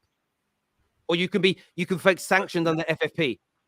So basically, FFP is a load of waffle, which we all knew then, because you could lose half a billion, and then turn 3 million profit on the 3rd year. But because you've turned 3 million profit on the 3rd year, that writes off the 2.5 billions that you've lost. Yeah. So bro, what the fuck? But FFP not making sense. There's nothing to do with Brighton. They have to operate within the rules. Lee, do you realize clubs have a lot more expenditure than just wage bills? No, I understand that, which is why I was asking what expenditures, what do they actually have to pay out? Because the stadium's tiny. I can't imagine that keeping the stadium looking great is going to cost 130 million quid, which is what they've made last year. Yeah, after they've paid their wages. Yeah, so their income was 174 million. They've spent out 46 million on wages. Where's the other 100 odd million? You've got to remember, around 20% of it goes out in corporation tax instantly. No, I understand. I understand that. You take like 30 million. So 30 million. I know they'll have miscellaneous and all that crap on their wages. Then what you also have for all employees that get paid, especially the players when they get their bonuses. So there's national insurance to come out on top of that. And then when you pay bonuses to these players, and they're probably going to get between 10 and 20 million pound of bonuses this year, there's NI tax on the company for that. So they're probably losing 40 to 50 million pound a year in taxes of the 174 million as well. So you add the taxes, the salary, that's 80 million. What they spent on players, 60, 70 million. That's nearly all your money gone. That's nearly all your money gone instantly. There's a comment in the chat who says it's not 30 million in 3 years, which is what I was saying. Yeah, it's more than 30 million 3 years in a row. Yes. So again, so if it's say you're after 2 years, you're 120 million loss, and then on your 3rd year you're in a plus, then you're not over 30 million in a. It's what where your account ends. So you allowed 90 maximum cutoff is 90 million loss over 3 years, is what you're saying. As long as you 30 million, 30 million, 30 million. Yeah. I think it works along those lines, but then it's when your cycles come in. But it is hazy. It is hazy, but they've made a profit now. If they continue to make a loss, this is the point where they've got to start making. This is what I'm saying to you. They can't keep making a loss every year. Otherwise, they wouldn't be able to progress the way you're talking, because they wouldn't be able to compete in Europe. Europe generates more money. No, but the way you explained it was they could lose 90 million, yeah, and then go and make 5 million profit, and they can compete in Europe because the last account year they made a profit. Well, that makes no sense. I understand so what you said about 30 million. Right, no, I understand where you're coming from. I say I've read 3 or 4 different interpretations of it, so there may be an element there where. No. I didn't guess. I'm telling you what I've read, and we've had experts on the show. Lee, stop, please. Like, we've had experts on the show that have explained this, but at the same time, they have to stop. That actually makes it worse then. So that means they actually have to make more profit moving forward, because they've got to turn that 270 into at least minus 30 over the next 2 seasons, which means they can't turn around and invest. So let's see what they turn around and say. Just in the interest of time, please, can we get through these remaining super chats, mate? Sorry. Lee says, as a better manager would win us the league. Does that mean he thinks our players are good enough to win the league? Because he hardly rates anyone. What do you mean I hardly rate anyone? I rate Tierney, I rate Saliba, I rate Martinelli, Saka, Gabriel Jesus, Thomas Partey. There's 6 I can name straight away, mate. Yeah, there we go. Yeah, and a better manager would win us the league, because a better manager could attract better players. We've never had a manager at this football club, as far as I'm aware, that's won a European Cup. Yeah, go and employ a manager with a European pedigree. Don't employ a manager that's had. If you actually look at our last 3 managers, they've never won. They had never won a league in this country before. In fact, George Graham hadn't either. Last 4. We could go back as far. If we went and got a manager with pedigree of winning stuff in this league domestically or in European football, we'd instantly raise the standards. But we can't do that because we have to be the plucky loser. I'm not talking about people are saying Emery. Emery didn't win it. Emery has never won the Champions League. I don't know what you're talking about. The European Cup is the Champions League. I'm not talking a European Cup. I'm saying the European Cup. This thing here says Brighton charged for spending 3 million on an 18-year-old. I'm not too sure what that's relation to. When you say Charles, they're in trouble. I don't know. I don't know. Maybe they are. Maybe they're not. The way that was said. But remember, FFP rules are changing soon as well, though. So actually, someone just sent me a link through. So this is something I wasn't aware until reading this. The limit is now 60 million you can lose in a 3-year cycle. Plus, it's changing in 25-26 anyway. To you can't spend more than 70% of your turnover on transfers and wages and agent fees. So again, this is where I get the ump with this, because it's like, why can't you? Why can't you? As long as your club ain't going to go bankrupt, why can't you? I agree with you on that. But equally, you've got to separate those two conversations. So this is why the FFP thing can become confusing, because everyone was still saying 30 million. It turns out it was 60. I haven't read that update. Came out 2 months ago. I haven't even read the update. But you can't blame Brighton for acting within the rules of FFP. That's not on them. Like, you have to look at that in itself. This here says the Southampton model, buy cheap and sell them. But Brighton, again, you've got to look at Southampton's model from this point of view. Their owner, and this is what I feel the same happened at Leicester. Obviously, it's very sad what happened to the principal owner of their club. He died in a helicopter crash. I do feel like if you were to I bet when all the dust settles, I guarantee you that family has stopped investing and running it in the way in which he was, because they might lose their passion for it after what happened, and it's really important. This here says he called out Martial and Pogba too.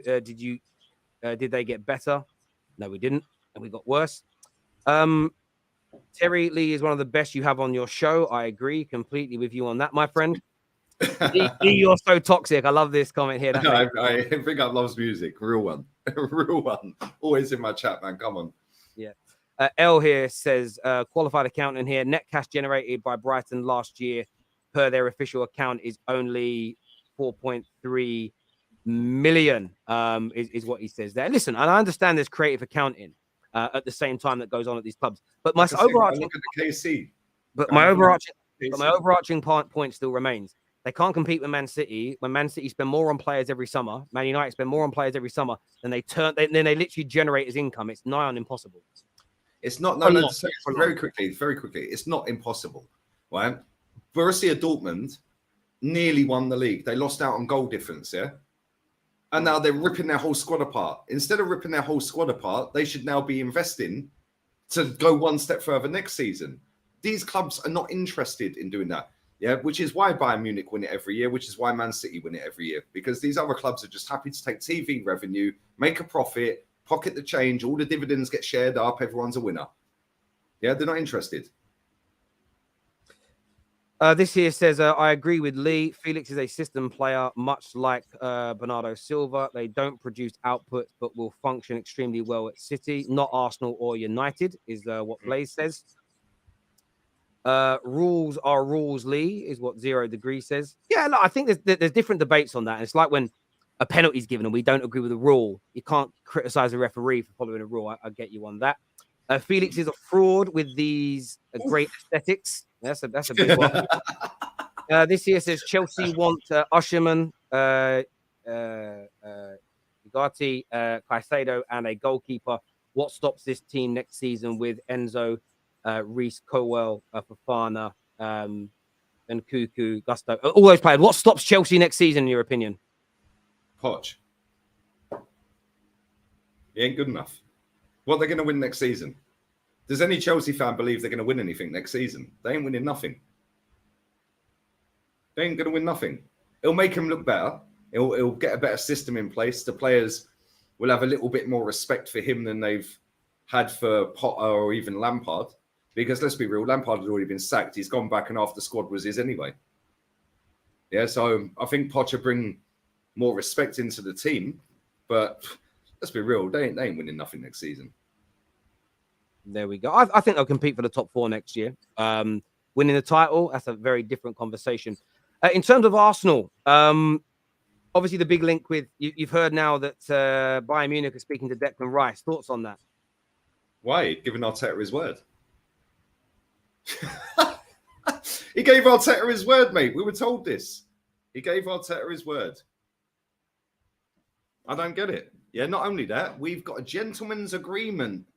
A gentleman's agreement to not speak to him, or to West Ham again until after the 7th of June when he's in the cup final. So how comes his family, who are his agent, for speaking to Bayern Munich when number one, he's given his word, and number two, we've got a gentleman's agreement. How comes Bayern ain't then? How comes they're talking to Bayern? Makes no sense. Or was that just a load of PR waffle after Caicedo's second bid got rejected on the 24th of January? I've got all the receipts, Tel. I've got every single one. I hear you on that. I think when you read the stories, there's still talk that him giving his word or saying that he's up for Arsenal doesn't mean Bayern Munich are not going to get involved. If Bayern bid for him and offer him the same money as Arsenal, who do you think he picks? Bayern. He said he's openly admitted he wants to win the Champions League. Well, they beat PSG in the final a couple of years ago. Yeah, they win a league every year because they're the only serious team in Germany. The only one that take it serious anyway. Yeah, and they get to the latter stages of the Champions League every single year. He instantly walks into the starting 11. He makes them better.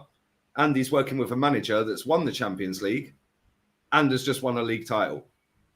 Yeah, and has won a league title, yeah, at PSG before. Yeah, he's won a league title a few times. He's won the Champions League. You know, he's got a good resume, Tuchel. Yeah, he don't need time, does he? He walked into Chelsea 3 months later, won the Champions League. Walks into Bayern when they were second, 2 months later, wins the league. Yeah. And then you've got people out here saying, oh, yeah, but he bottled a treble. Oh, he's no good. It's no good. They're crap. Well, if the standard is they've bottled a treble but still won the league, how bad are Arsenal this season then? Look, I get why would Declan Rice come here? Now, and if you deep it even further, right, out of all the clubs that have been linked to him, Man City apparently rejected Pep. Load of rubbish. But why would you reject Man City? Number one, they'll win the league every year because they're the only serious club in England.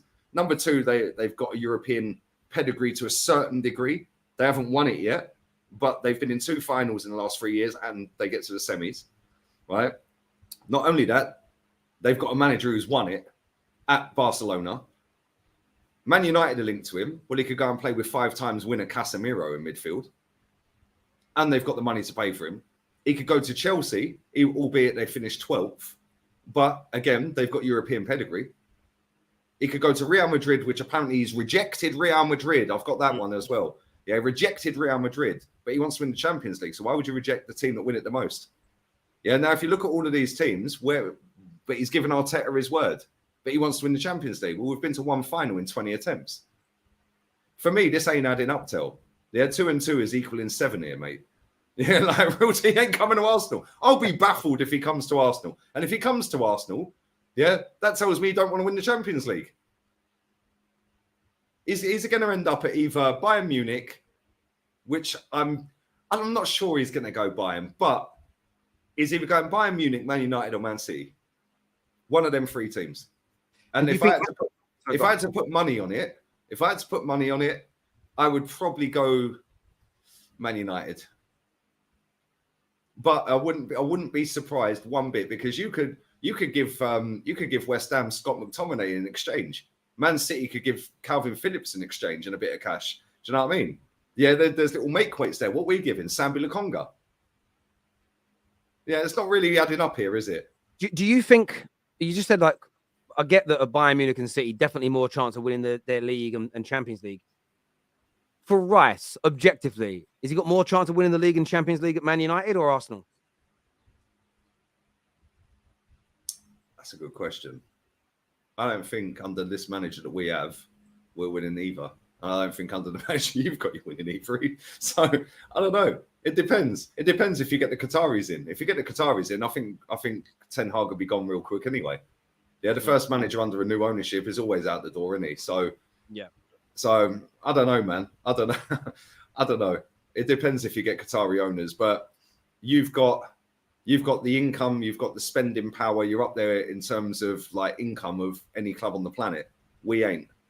Yeah, you will go and do the extra mile. We'll pay over the odds for players. We won't. So maybe Man United, but depends. Like if you want to win the Champions League, what better place to go? Yeah, than Real Madrid. But apparently he rejected them. And then the second best from there is Bayern Munich. Yeah, let's just be real with it. Sorry, Declan Rice rejected Real Madrid.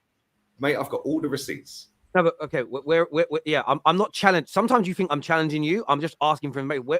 Who said that? 1 second, I'll go through them. I've got them all on my phone, Tel. I had it all in my hands. I've got every single article that said he's given his word, he's rejected Madrid, he's rejected Pep. Got them all. I just need to find them. I've got a million screenshots on this phone of all of these stupidness. I've done a lot of Declan Rice stories, and oh, here we go. Jan 25th. According to Spanish publication, Declan Rice has already rejected a move to Real Madrid as the eyes move to Arsenal.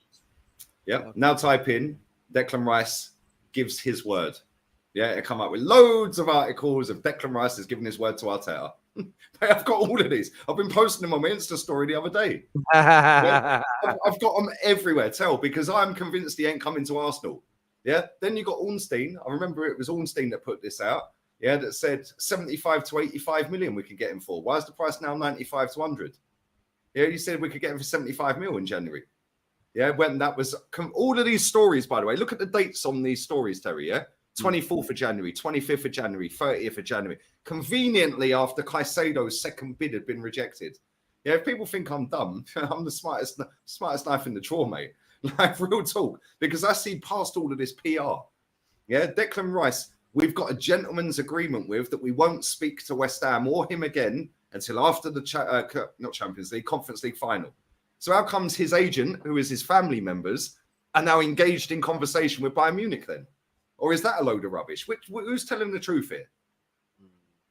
Look, I sort of look at it. Look, I understand where you're coming from. You're keeping these receipts. You're going to go at journalists if this doesn't quite come off. And it's funny, I had someone sort of come to me yesterday. They sent me a private message. Oh, Terry, like you've done a few transfer stories recently where you said Declan Rice has agreed this and agreed that. Like, how do you know this?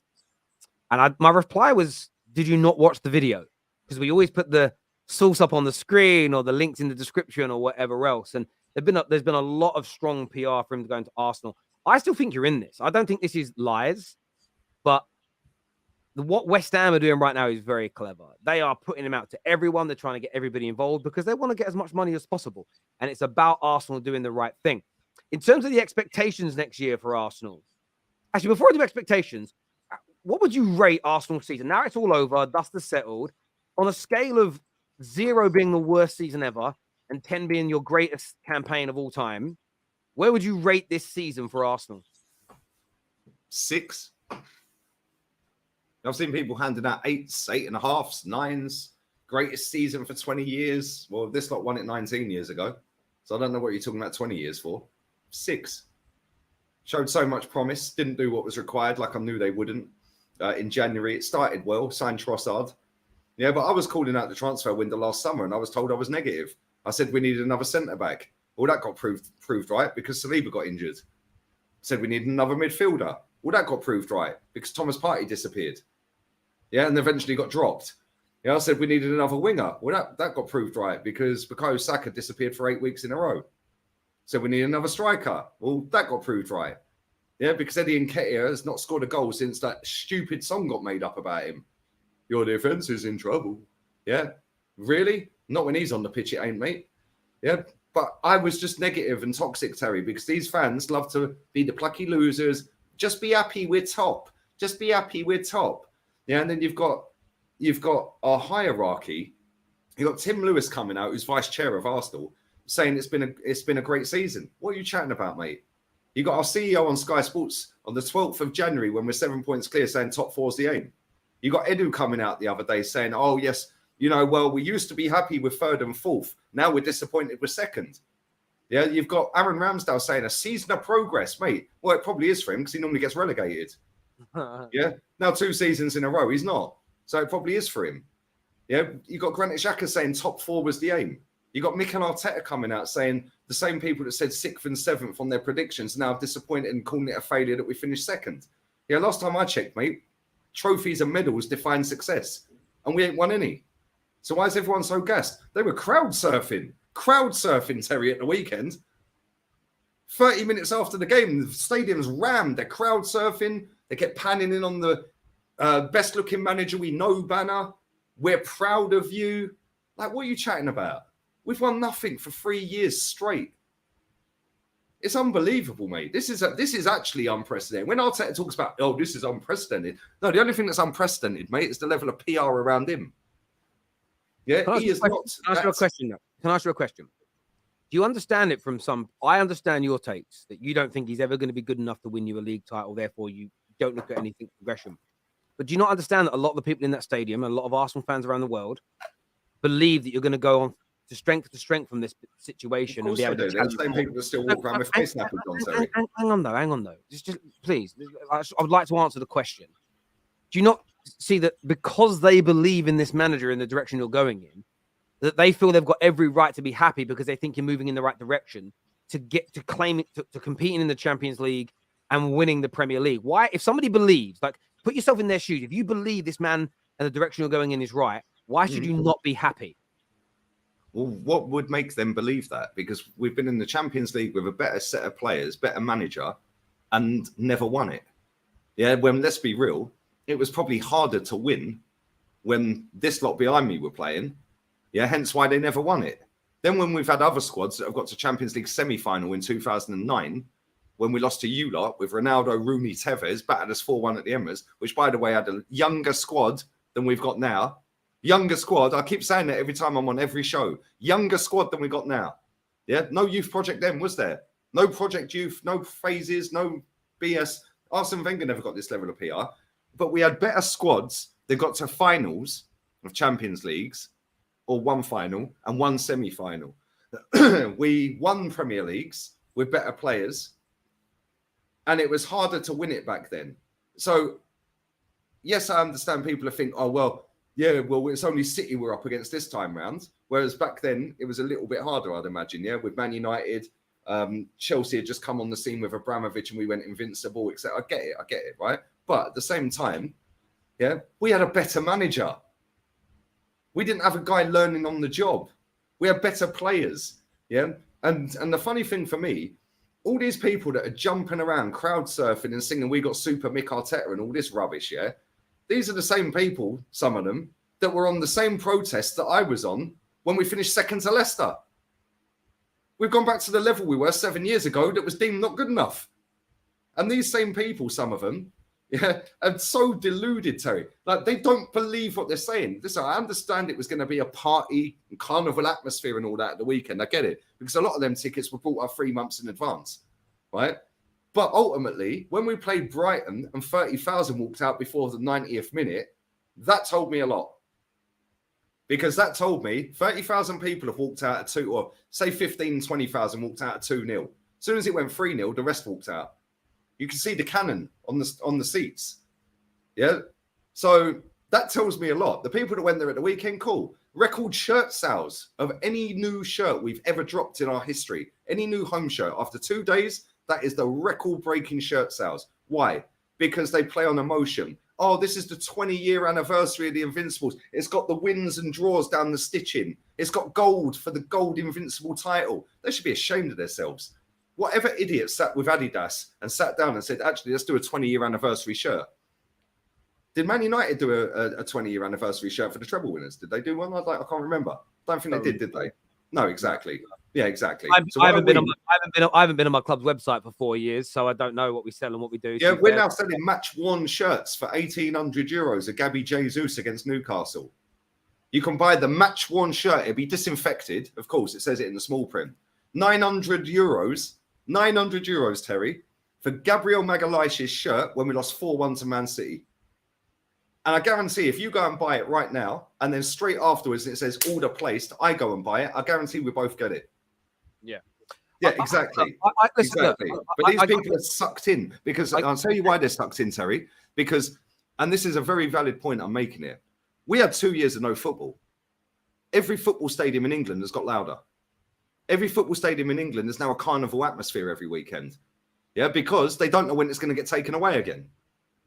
So now they're more sucked in than ever before. And these football clubs have cottoned on to that real quick and are now having their pants down. Our season tickets next season are going up 5%. They went up 5% this season. Why? We ain't won nothing for 3 years. Yeah, oh, but you won the FA Cup. Yeah, that was 4 FA Cups ago, mate.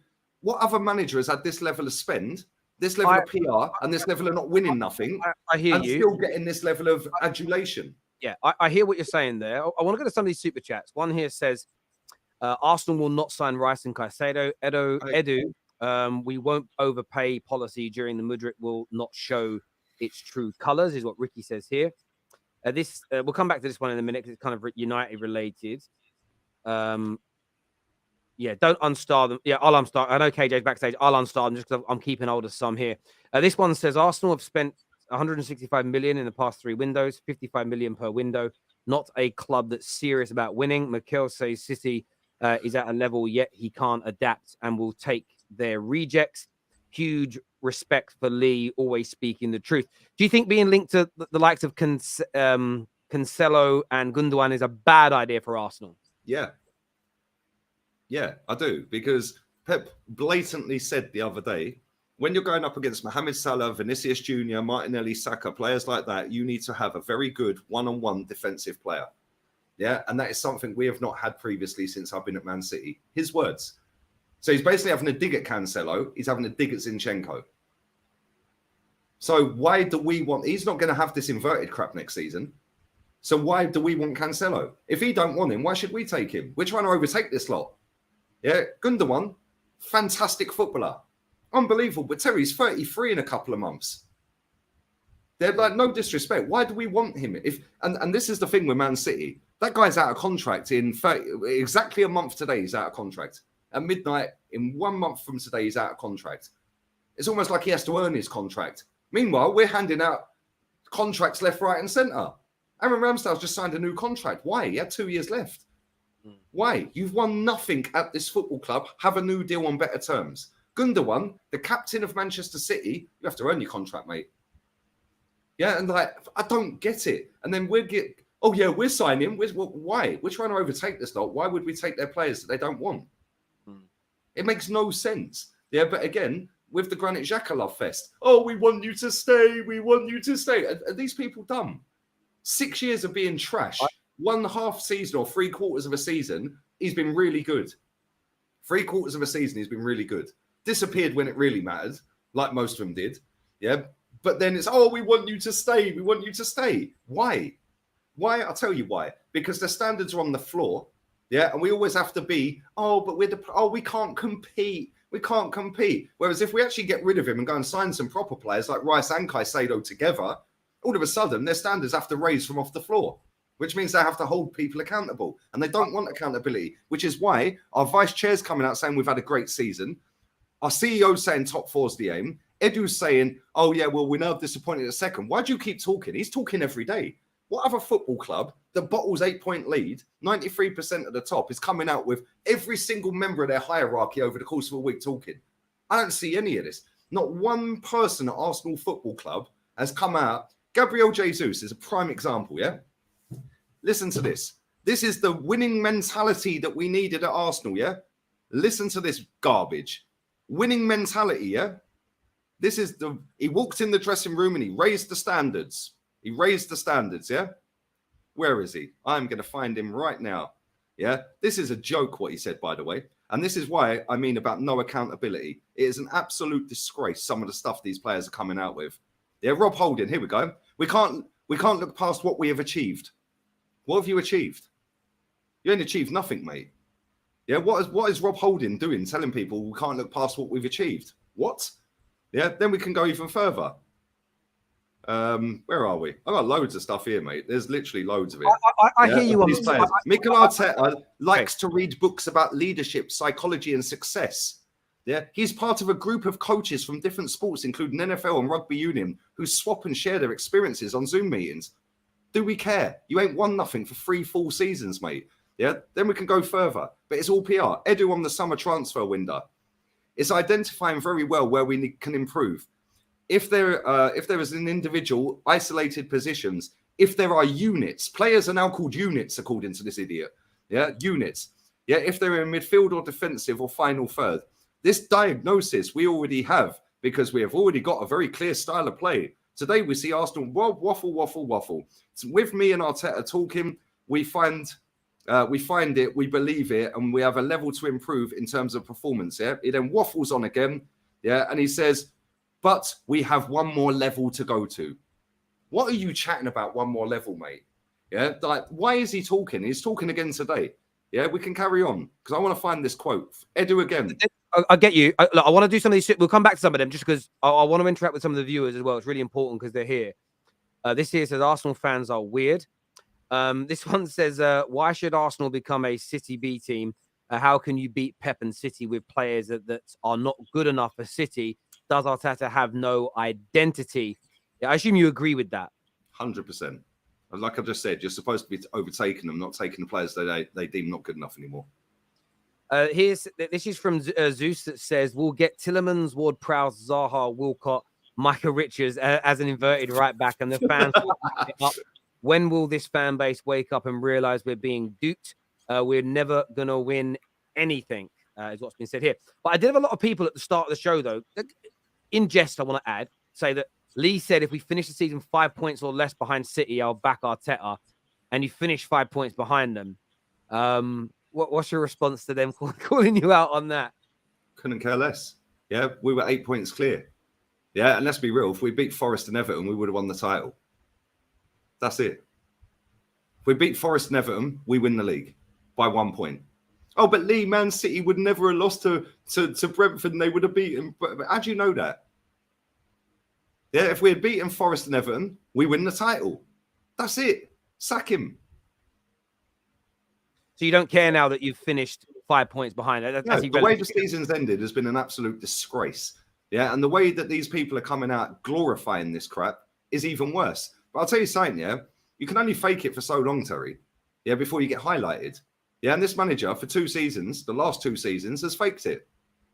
Yeah, bottled it when it mattered last season, bottled it when it mattered this season.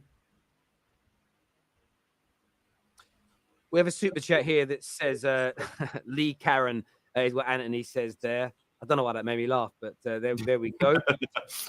This is Arsenal fans are weird again. There's a few of them that have come through.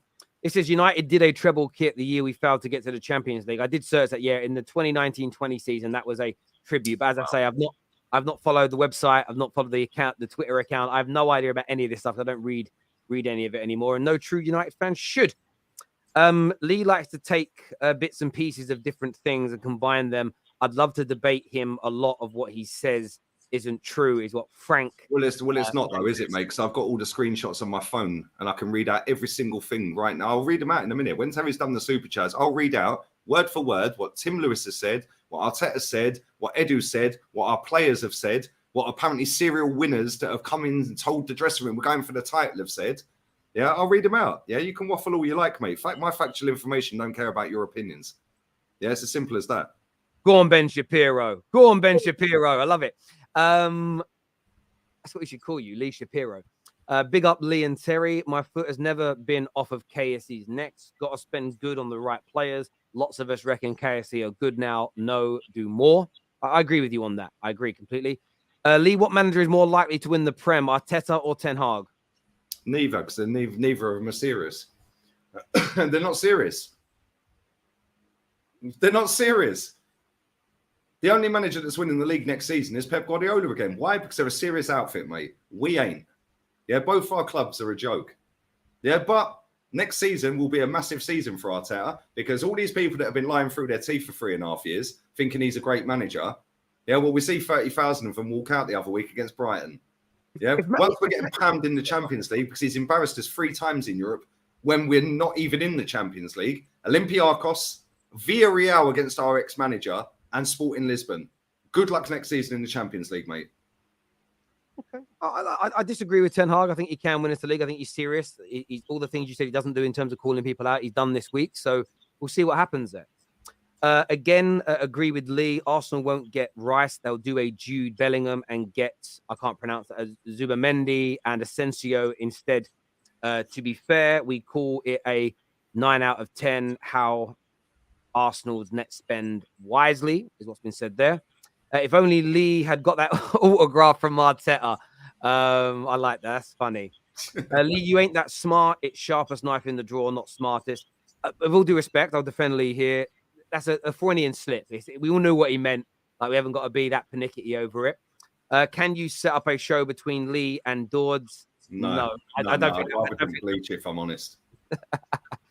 This here says, Lee, I've got a bone to pick with you with what you said about Ten Hag, but you have my respect. You are consistent with your standards and expectations towards Arsenal, is what V33 says. This says, Lee likes to... Okay, I've already done that super chat there, so I don't want to do it again. So, Lee, ask Lee where these specific standards he refers to are from.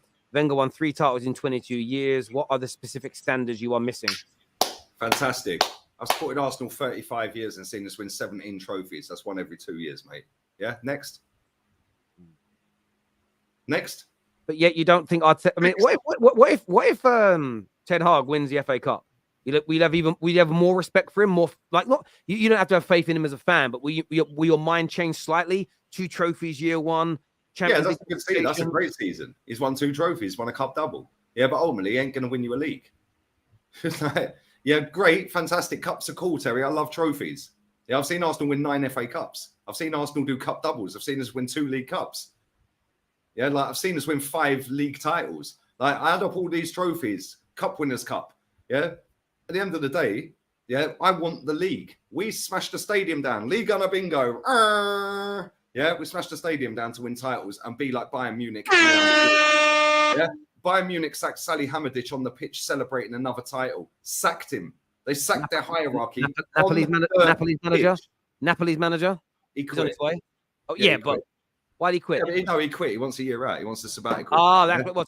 I didn't read the news. I just saw he was going. I thought he got sacked. No, he quit. But Oliver Kahn, their CEO, they made him go to university to study to be a CEO and then sacked him before the game at the weekend and banned him from the stadium. And that is a proper legend of their football club. Salih Hamidžić got sacked. I watched the game. Yeah, because I knew they'd win it because I knew. Can I ask you a question about that, though? I get the standards thing. But I was saying that to a Gooner yesterday that doesn't want Cancelo because Pep don't want him. But Bayern Munich that you rave about want him. So I don't think Arsenal... I think this don't want him. Tuchel don't want him. Yeah, but Tuchel... Okay, fair enough. If that's what you said. I thought it was the money they couldn't afford him, but there we go. Lee, what's your solution, according to Prince? What is your solution to this problem? Sack him, go and get an elite level manager, Ancelotti, Simeone. Oh, but you can't have Simeone because he plays negative football. And this is the funny thing. I see Yardman, big up Yardman the other day. Big up to that geezer. The amount of people trying to finesse him into saying what they wanted him to say was a joke. Yeah, that geezer plays a grand a season for his season ticket or whatever it may be. He can say what he wants. Yeah, all the people and trying to touch him and all that. Leave him alone, man. Yeah, who are these people?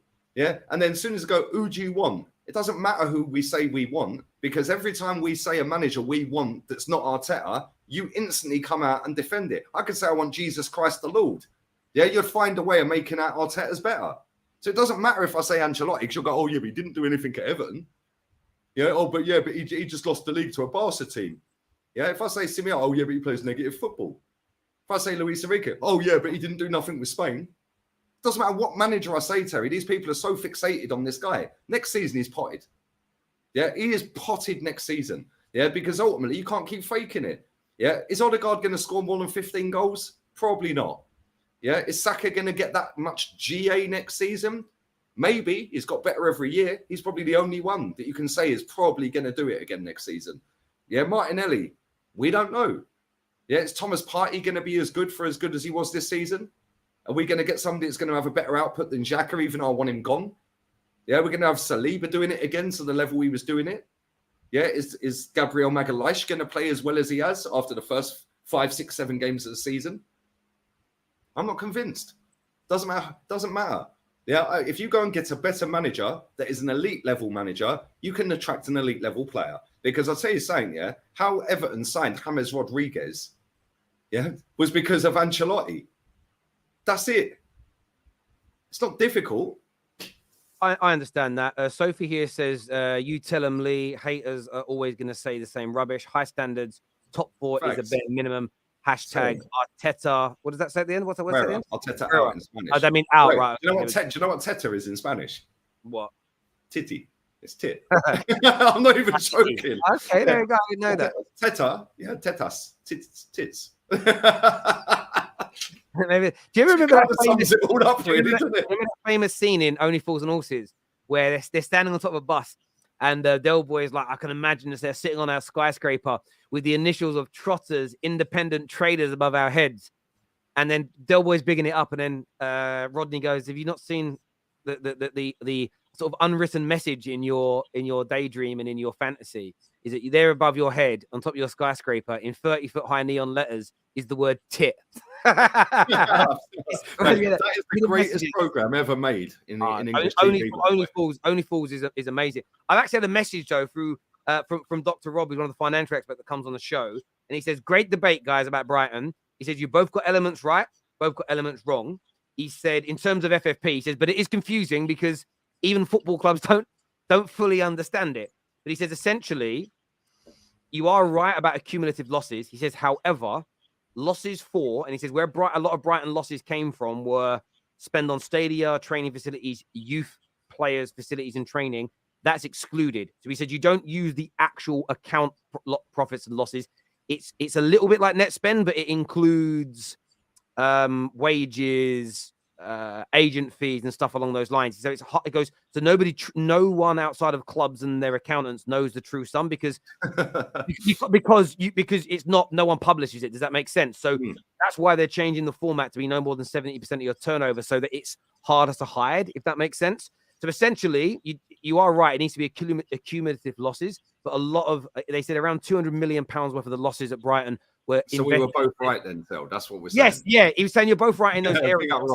What Dr. Rob said is that, however, though, they have to start making investments. He says, to premise what they're doing, they've already invested £34 million on a player that's coming in this summer that's already paid for. So they've already started off pretty big this year. So we'll see what happens. But they had to start making a profit in their transfers, because for the first 2 years in the Prem, they were making a loss, not on net spend, but when we look at the agent fees, the salaries, and because they were performing above their level, the bonuses for their players were much higher than they expected. Therefore, they were making losses. That is what he sent me through. So can I read this out about Jesus here?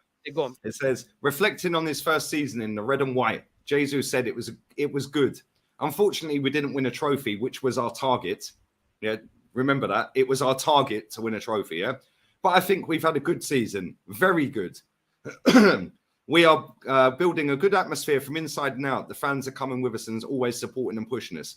So Jesus has said it was a good season. Unfortunately, we didn't win a trophy, which was our target. But I think we had a good season. Very good. Well, how's it a very good season when your target was to win something and you didn't win something? But this is the elite level winning mentality that's come from Man City.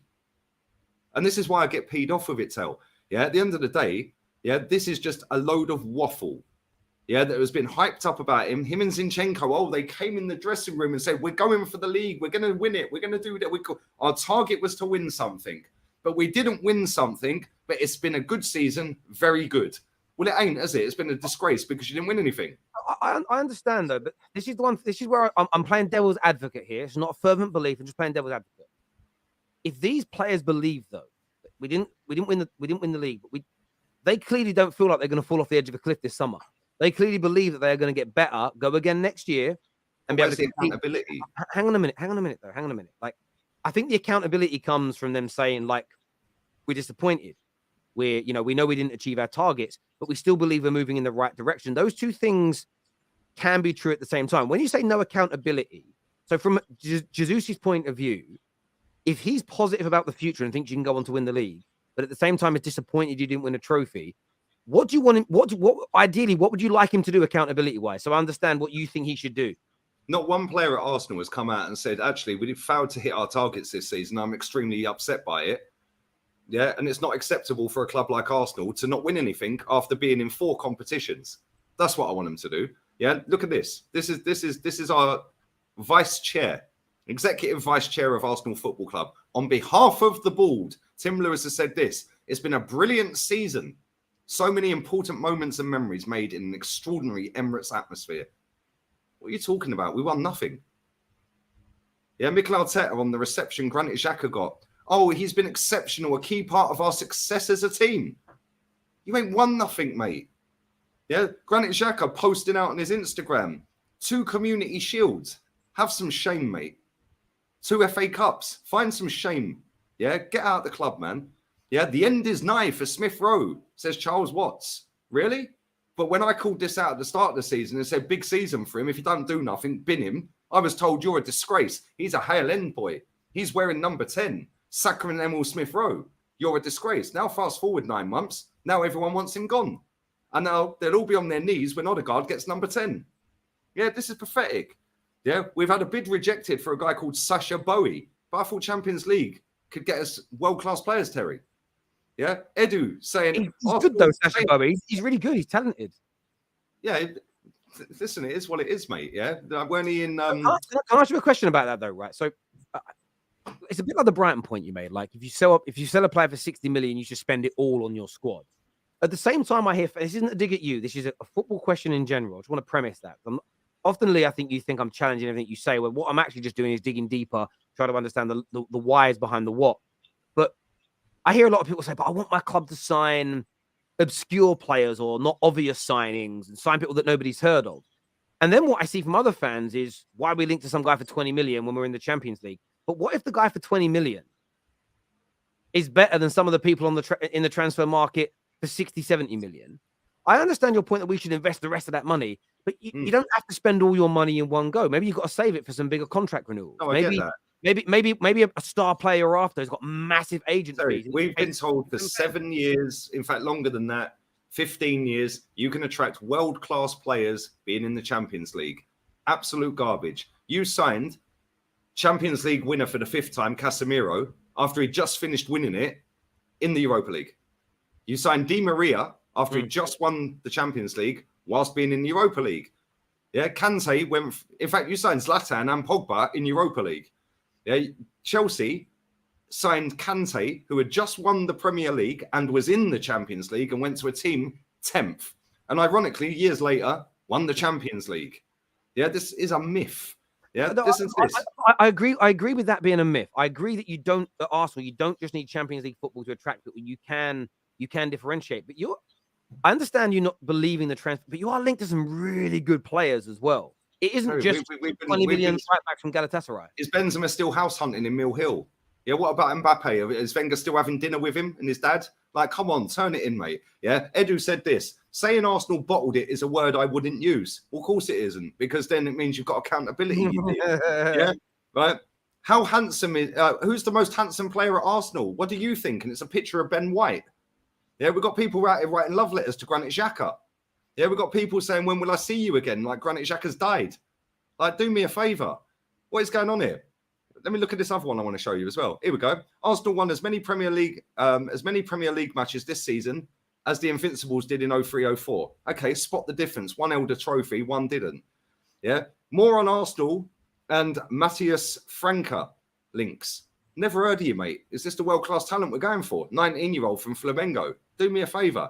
Man City have won just one of their 9 away... Oh, sorry, I'll say that again. Man City won just one of their away games against teams who finished in the top 9. That was against Arsenal. But this is an all singing, all dancing, unstoppable greatest team of all time. So how comes they haven't beaten anyone from 9th upwards? Apart from us. But this is a great City team, though. It's a great City team. It's a fantastic City team. But the way people are hyping it up and making out we're great when we did nothing, and they're the greatest team to ever go, oh, but Lee, they're on for a treble. And they didn't beat a team above 9th, apart from us. Away from home. But that doesn't make them a bad team. No, I'm not saying it doesn't. Terry, you misunderstand what I'm saying. My point is, they dropped points against Tottenham, Brentford, Aston Villa, Brighton, Man United, Liverpool, and who else finished it? I think that was it. Is that it? Who else finished in? Yeah, right. Us and them. Cool. Right. So they dropped points against all of them teams away from home. So no disrespect, mate. They're not that fantastic. They're not the Centurions. They're not an unstoppable powerhouse that you can't overtake this season. And especially when we're 8 points clear and we've got a transfer market open and we sign Trossard, we're like, job started well. And then we go and sign Kivior, who we deemed our 5th best centre-back because he played Rob Holding over. He then signs Jorginho, and that got dressed up into a miracle. Yeah, that got dressed up into the experienced winner. He's been in massive games to controlling influence. And then we're at Anfield 2-1 down, getting run ragged by Thiago Alcantara. I understand that. It's like they were there for the taking. They were not as great as they have been previous years. And all of the PR I've just read out and all of the crap Terry I've read out, yeah, I'm sorry, mate. I'm not having it. And if people want to sound negative, I understand. I want to talk City for a minute. I just want to go back. I don't want to get away from that. I get their away form wasn't the greatest in terms of that. I mean, it sounds, barring some hammerings away from home, it sounds almost identical to Man United's away form this year, which United were heavily ridiculed for, and I understand why. But do you think being Centurions makes them a better team? If they win the treble, you don't think this team is better than the team that won the Centurions? It's not a better achievement. Yeah, but you're okay. But you're in the Premier League at the same time as you're in the FA Cup and the Champions League. I understand. So you're fighting all those comps at once. So I'm asking you a direct question. You don't think this team would be greater than the Centurions team, a better team than the Centurions team, if they do a treble? Let me ask you a question, because on paper, yes, effectively they've won 3 trophies. So technically, yes. Yeah, could you base it on trophies? Yeah, absolutely. Yeah. On trophies, 100%. But would that team that's just won the Premier League title on 85 points, I know they've got 89 now, but they actually won it on 85. 2 seasons ago, 86, by the way, right? But all singing, all dancing. Do you think this team this season would have beaten the Centurions? I think they would. I'll answer the question. I think, firstly, I think they can. And I think this could happen. What I would say is different about this year is, by the way, you did have Liverpool still got to beat them away from home. Liverpool and Chelsea weren't at the standard we thought this year. But Liverpool and Spurs away for City, it's been a banana skin for years. So they were still the same this season. But there's lots of other teams that have stepped up this year that are a lot better than everybody expected. Brentford, Fulham, Man United are one of them, Newcastle, Brighton, lots of other teams that have taken points off City. And I think there's been an overall improvement in a lot of teams in the Premier League this year, as an example. Also, in the Centurions year, City had nobody chasing them down in the league, where this year they had to catch up to a very good Arsenal team at the time. They also went out early in the Champions League as well, the quarterfinals. So for the majority of April and May, they had no one chasing them. They weren't in the Champions League, and that was their focus, and they were aiming for that points total. What you've seen, even in the last few weeks, as much as they drew against Brighton and they drew against Brentford, it's why I wouldn't personally hold you account for the 5 points thing. Because in those last 2 games for City, they were playing beneath themselves, reserving energy for these 2 massive finals. They win those 2 games as an example. They're sitting on 93, 94 points, in that area, and it suddenly looks a little bit different. I remember a year when I want to say it was in 98. It might have been 2002 when you won the Premier League, and you won it with about 5 or 6 games to spare against Man United, I think. And then you started losing and drawing games towards the end of the season, and we caught up points-wise. And I went, Dad, we only finished a handful of points away. And my dad looked at me like I was an idiot. I was a kid. And he went, but Arsenal stopped playing. You have to judge it on when they won the league, the distance then away from you, not the distance at the end, because Arsenal stopped playing. I think you then went on to do the double. So you were basically resting and rotating ahead of that FA Cup final. So again, I don't think looking at the points total is the ultimate. I get why you would. For me, it's not the be all and end all. I get it. Yeah, but if you look at the Centurions, the following season, they got 98 points, Terry. No, they did. But equally that year, they weren't. Team for me is better than the team that they've got now. And this is why I disagree. I get your point. Why I disagree is they did have Liverpool chasing, which kept them honest. But again, they went out of the Champions League in the quarterfinal, and they went out early in the FA Cup as well. So still won the League Cup. They won the League Cup, but that's over by February. Before the run-in begins, they've already won that. Right? Still win it. No, I understand that, but when that run-in begins, they weren't focusing on three trophies. It was one game a week. That team and their mentality is just keep going. I still think it would have been different those years if they were chasing trebles. We saw with Liverpool last year. They're chasing that quadruple. I guarantee if they would have gone out of those cups early, I guarantee they'd have won the league last year. Yeah, I'm not knocking this. I'm not saying they're a crap team. Like, people are getting me wrong in the chat. I'm not saying they're a crap team. They're a quality team. Yeah, no, by the way, sorry, I'm a liar. I think the year they won in the 2019 season, they won the FA Cup. Yeah, they won the treble. So they did go in the FA Cup. Champions League, they went out earlier. My apologies. But I'm not saying they're a bad team. They're not a bad team. But the way everyone's dressing them up to be this all singing, all dancing, best team we've ever seen grace English football, I don't think they are. They're an unbelievable team. Yeah, the difference between them this season and in previous seasons, is the fact that in the Champions League, they've grown. They now know you can't go into table tennis football, with Real Madrid and Bayern Munich and teams like that, because you will get battered or you'll get done over 2 legs, which has been proven last season. Or the season before they got to the final. This season, they've got a lot more control in them games, which is why they blew both of them out of the water. And the reason for that is, number one, they got rid of Cancelo. They got rid of Zinchenko. Inverted fullbacks. They have got 4 centre-backs playing at the back line, and one of them steps up into midfield and has got elite level passing accuracy, and passing range in John Stones. He's now next to Rodri, and that now leaves 3 or 4 players behind Erling Haaland. Now you can bring a Foden or a Mahrez off the bench. All of a sudden, you've suffocated the opposition anyway. You can't get past us because we've got 4 centre-backs that can all defend. Yeah, and that is the difference between them this season. I don't think they're a better footballing team. They're a better team in terms of controlling games. Yeah, but I hear you. In terms of points tally, the best team ever in the Premier League is the Centurions. They've got the most points. I think on points tally, I get you. But it's a bit like with me. I rate Man United's 98-99 team, treble-winning team, as a better team than they were just a year. I think it was a better season. They were a better team. A year later, we won the league by nearly. We got 91 points. By the way, smaller squads, only much smaller benches, much thinner squads. We won it with 91 points, and we beat Arsenal to that title by nearly 20.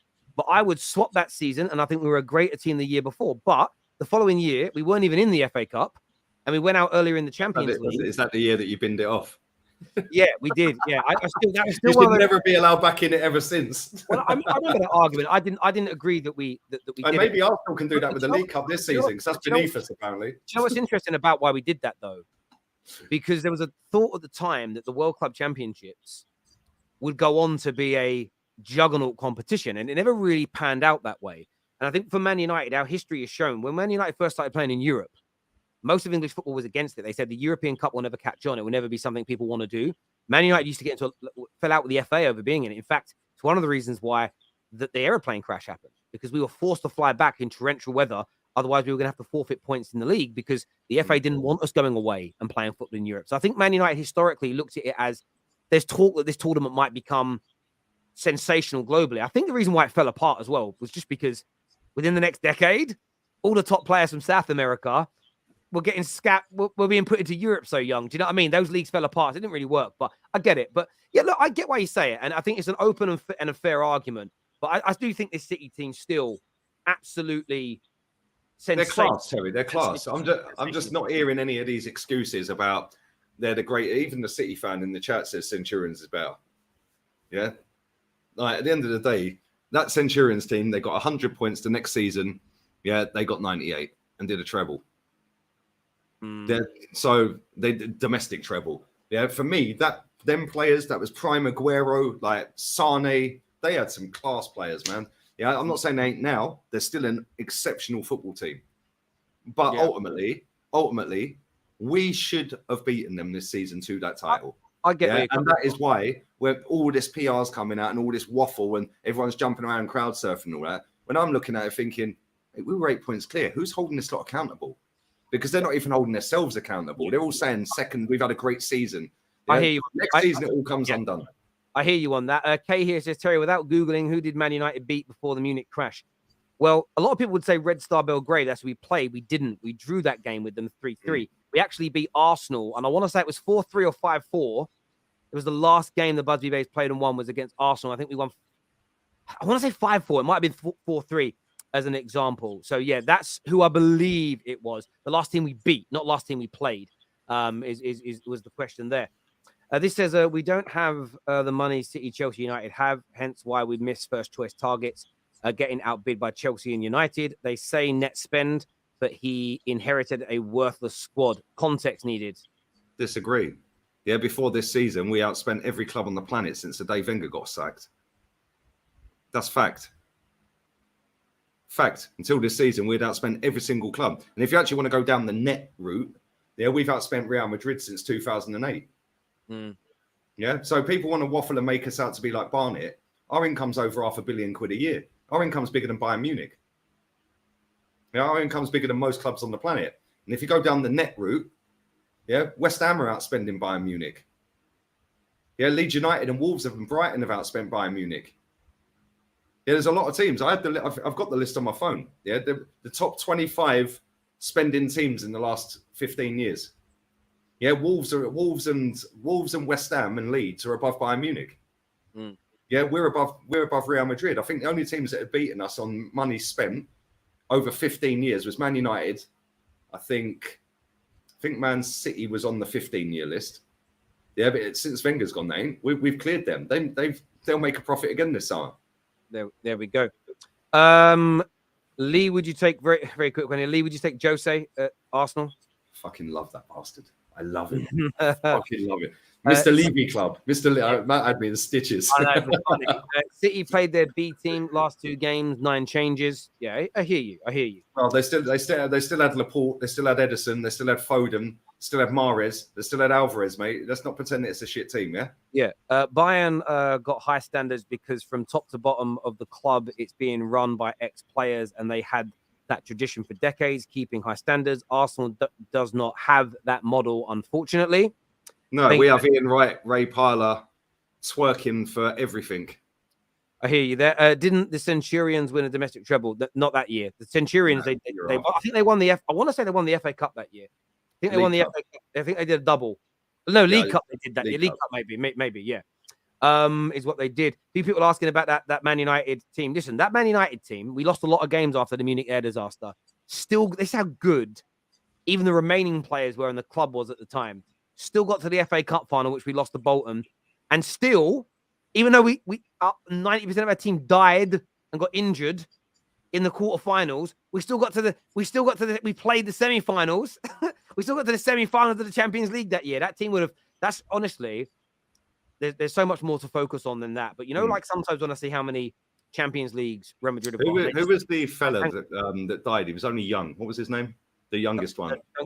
Duncan Edwards was Edwards. Yeah, mate. People don't realize how everyone I speak to, everyone I've spoken to that's of that age said, mate, he would have been the best player. Man United were the best team in the world. When I sometimes look at Real Madrid having 13, 14 Champions Leagues, the ones they've won in the recent years, 4, 5, 6 of them, great. But they had that period, Real Madrid, in the I want to say it was in the 60s for them. I may be slightly wrong. Where I think when you look at the amount of European Cups they won, and I actually want to go back and check this. I want to make sure I get my facts right when stating this. So I've looked at it before, and it just sometimes that history is just one of those things, right? I'm just trying to look for the teams that have won it. Yeah. Sometimes Wikipedia is so much. I want to see the years they won it, right? Yeah. So Real Madrid did it in 56, 57. They won it 58, 59, 60, 66. Like, I'm not taking away from anything they did, but they won loads in that era. That Man United team was better than Real Madrid in that period. And Real Madrid even say it. That Man United team, had they not died, I think we'd won 2 or 3. You suddenly add that to the 3 we've got, and you're suddenly looking at 5, 6, 7. It puts you into that different category in European football, and that's why it hurts so much. I think because not only did you lose these brilliant young men, journalists died, loads of great people at the club, but you didn't just lose a team. You lost one of the teams that would have gone down in history as one of the GOAT teams. Is crazy, and. I agree with Lee. This is a great City side, but when I'm seeing comparisons to Man United sides in the past, Pep Barca, Liverpool teams in the 70s slow down, is what Philip says. Big up Terry and Lee. Keep smashing the lit content. You two love. Thank you, bro. Lee, would you take Manuel Ugarte over Rice? No. There we go. Just another hipster player. European teams were crap in the 60s and 70s. Santos beat them. You do realize how good Brazil. You do realize a lot of the Brazilians that were great in that era, the Pelés and co, were not playing in Europe. So I'll tell you, imagine you took all the Argentinians, all the South Americans, and they all went back home and played in their leagues. You do realize how much better their teams would be in South America if we got rid of all the South American. If you literally got rid of all the South American and all the African players that are based in Europe, and they went back to their continent and played there, European teams would become weaker overnight. They would become stronger, and then things like World Club Championships would be better competitions because it would be far more. It would be far more competitive than you generally see it be. But yes, you've got to put context when you say that the South American teams were better. That's because the European teams didn't have all their talent in Europe. Do you know what I'm saying? So there we go. Very quickly, somebody called me out and said, you're chatting shit about them stats. Yeah, it's a company called Statista, that put this stat out. Real Madrid's net spend on transfers since 2008, 458 million euros. Bayern Munich, 476 million. AC Milan, 498 million. Arsenal, 598 million. Can't compete with Real Madrid, yeah? Can't compete with Bayern. Good one. Anyway, it's what it is. There we go. Listen, viewers, hit the like and the share button for us. Make sure you're subscribing to the Football Terrace. We're not on tomorrow, but Thursday, we've got a special straight facts. Big Steve and Hussam are on together. reviewing the season, looking ahead at the FA Cup final, and much, much more. Until next time, take care. Goodbye. God bless. And we'll see you all again very,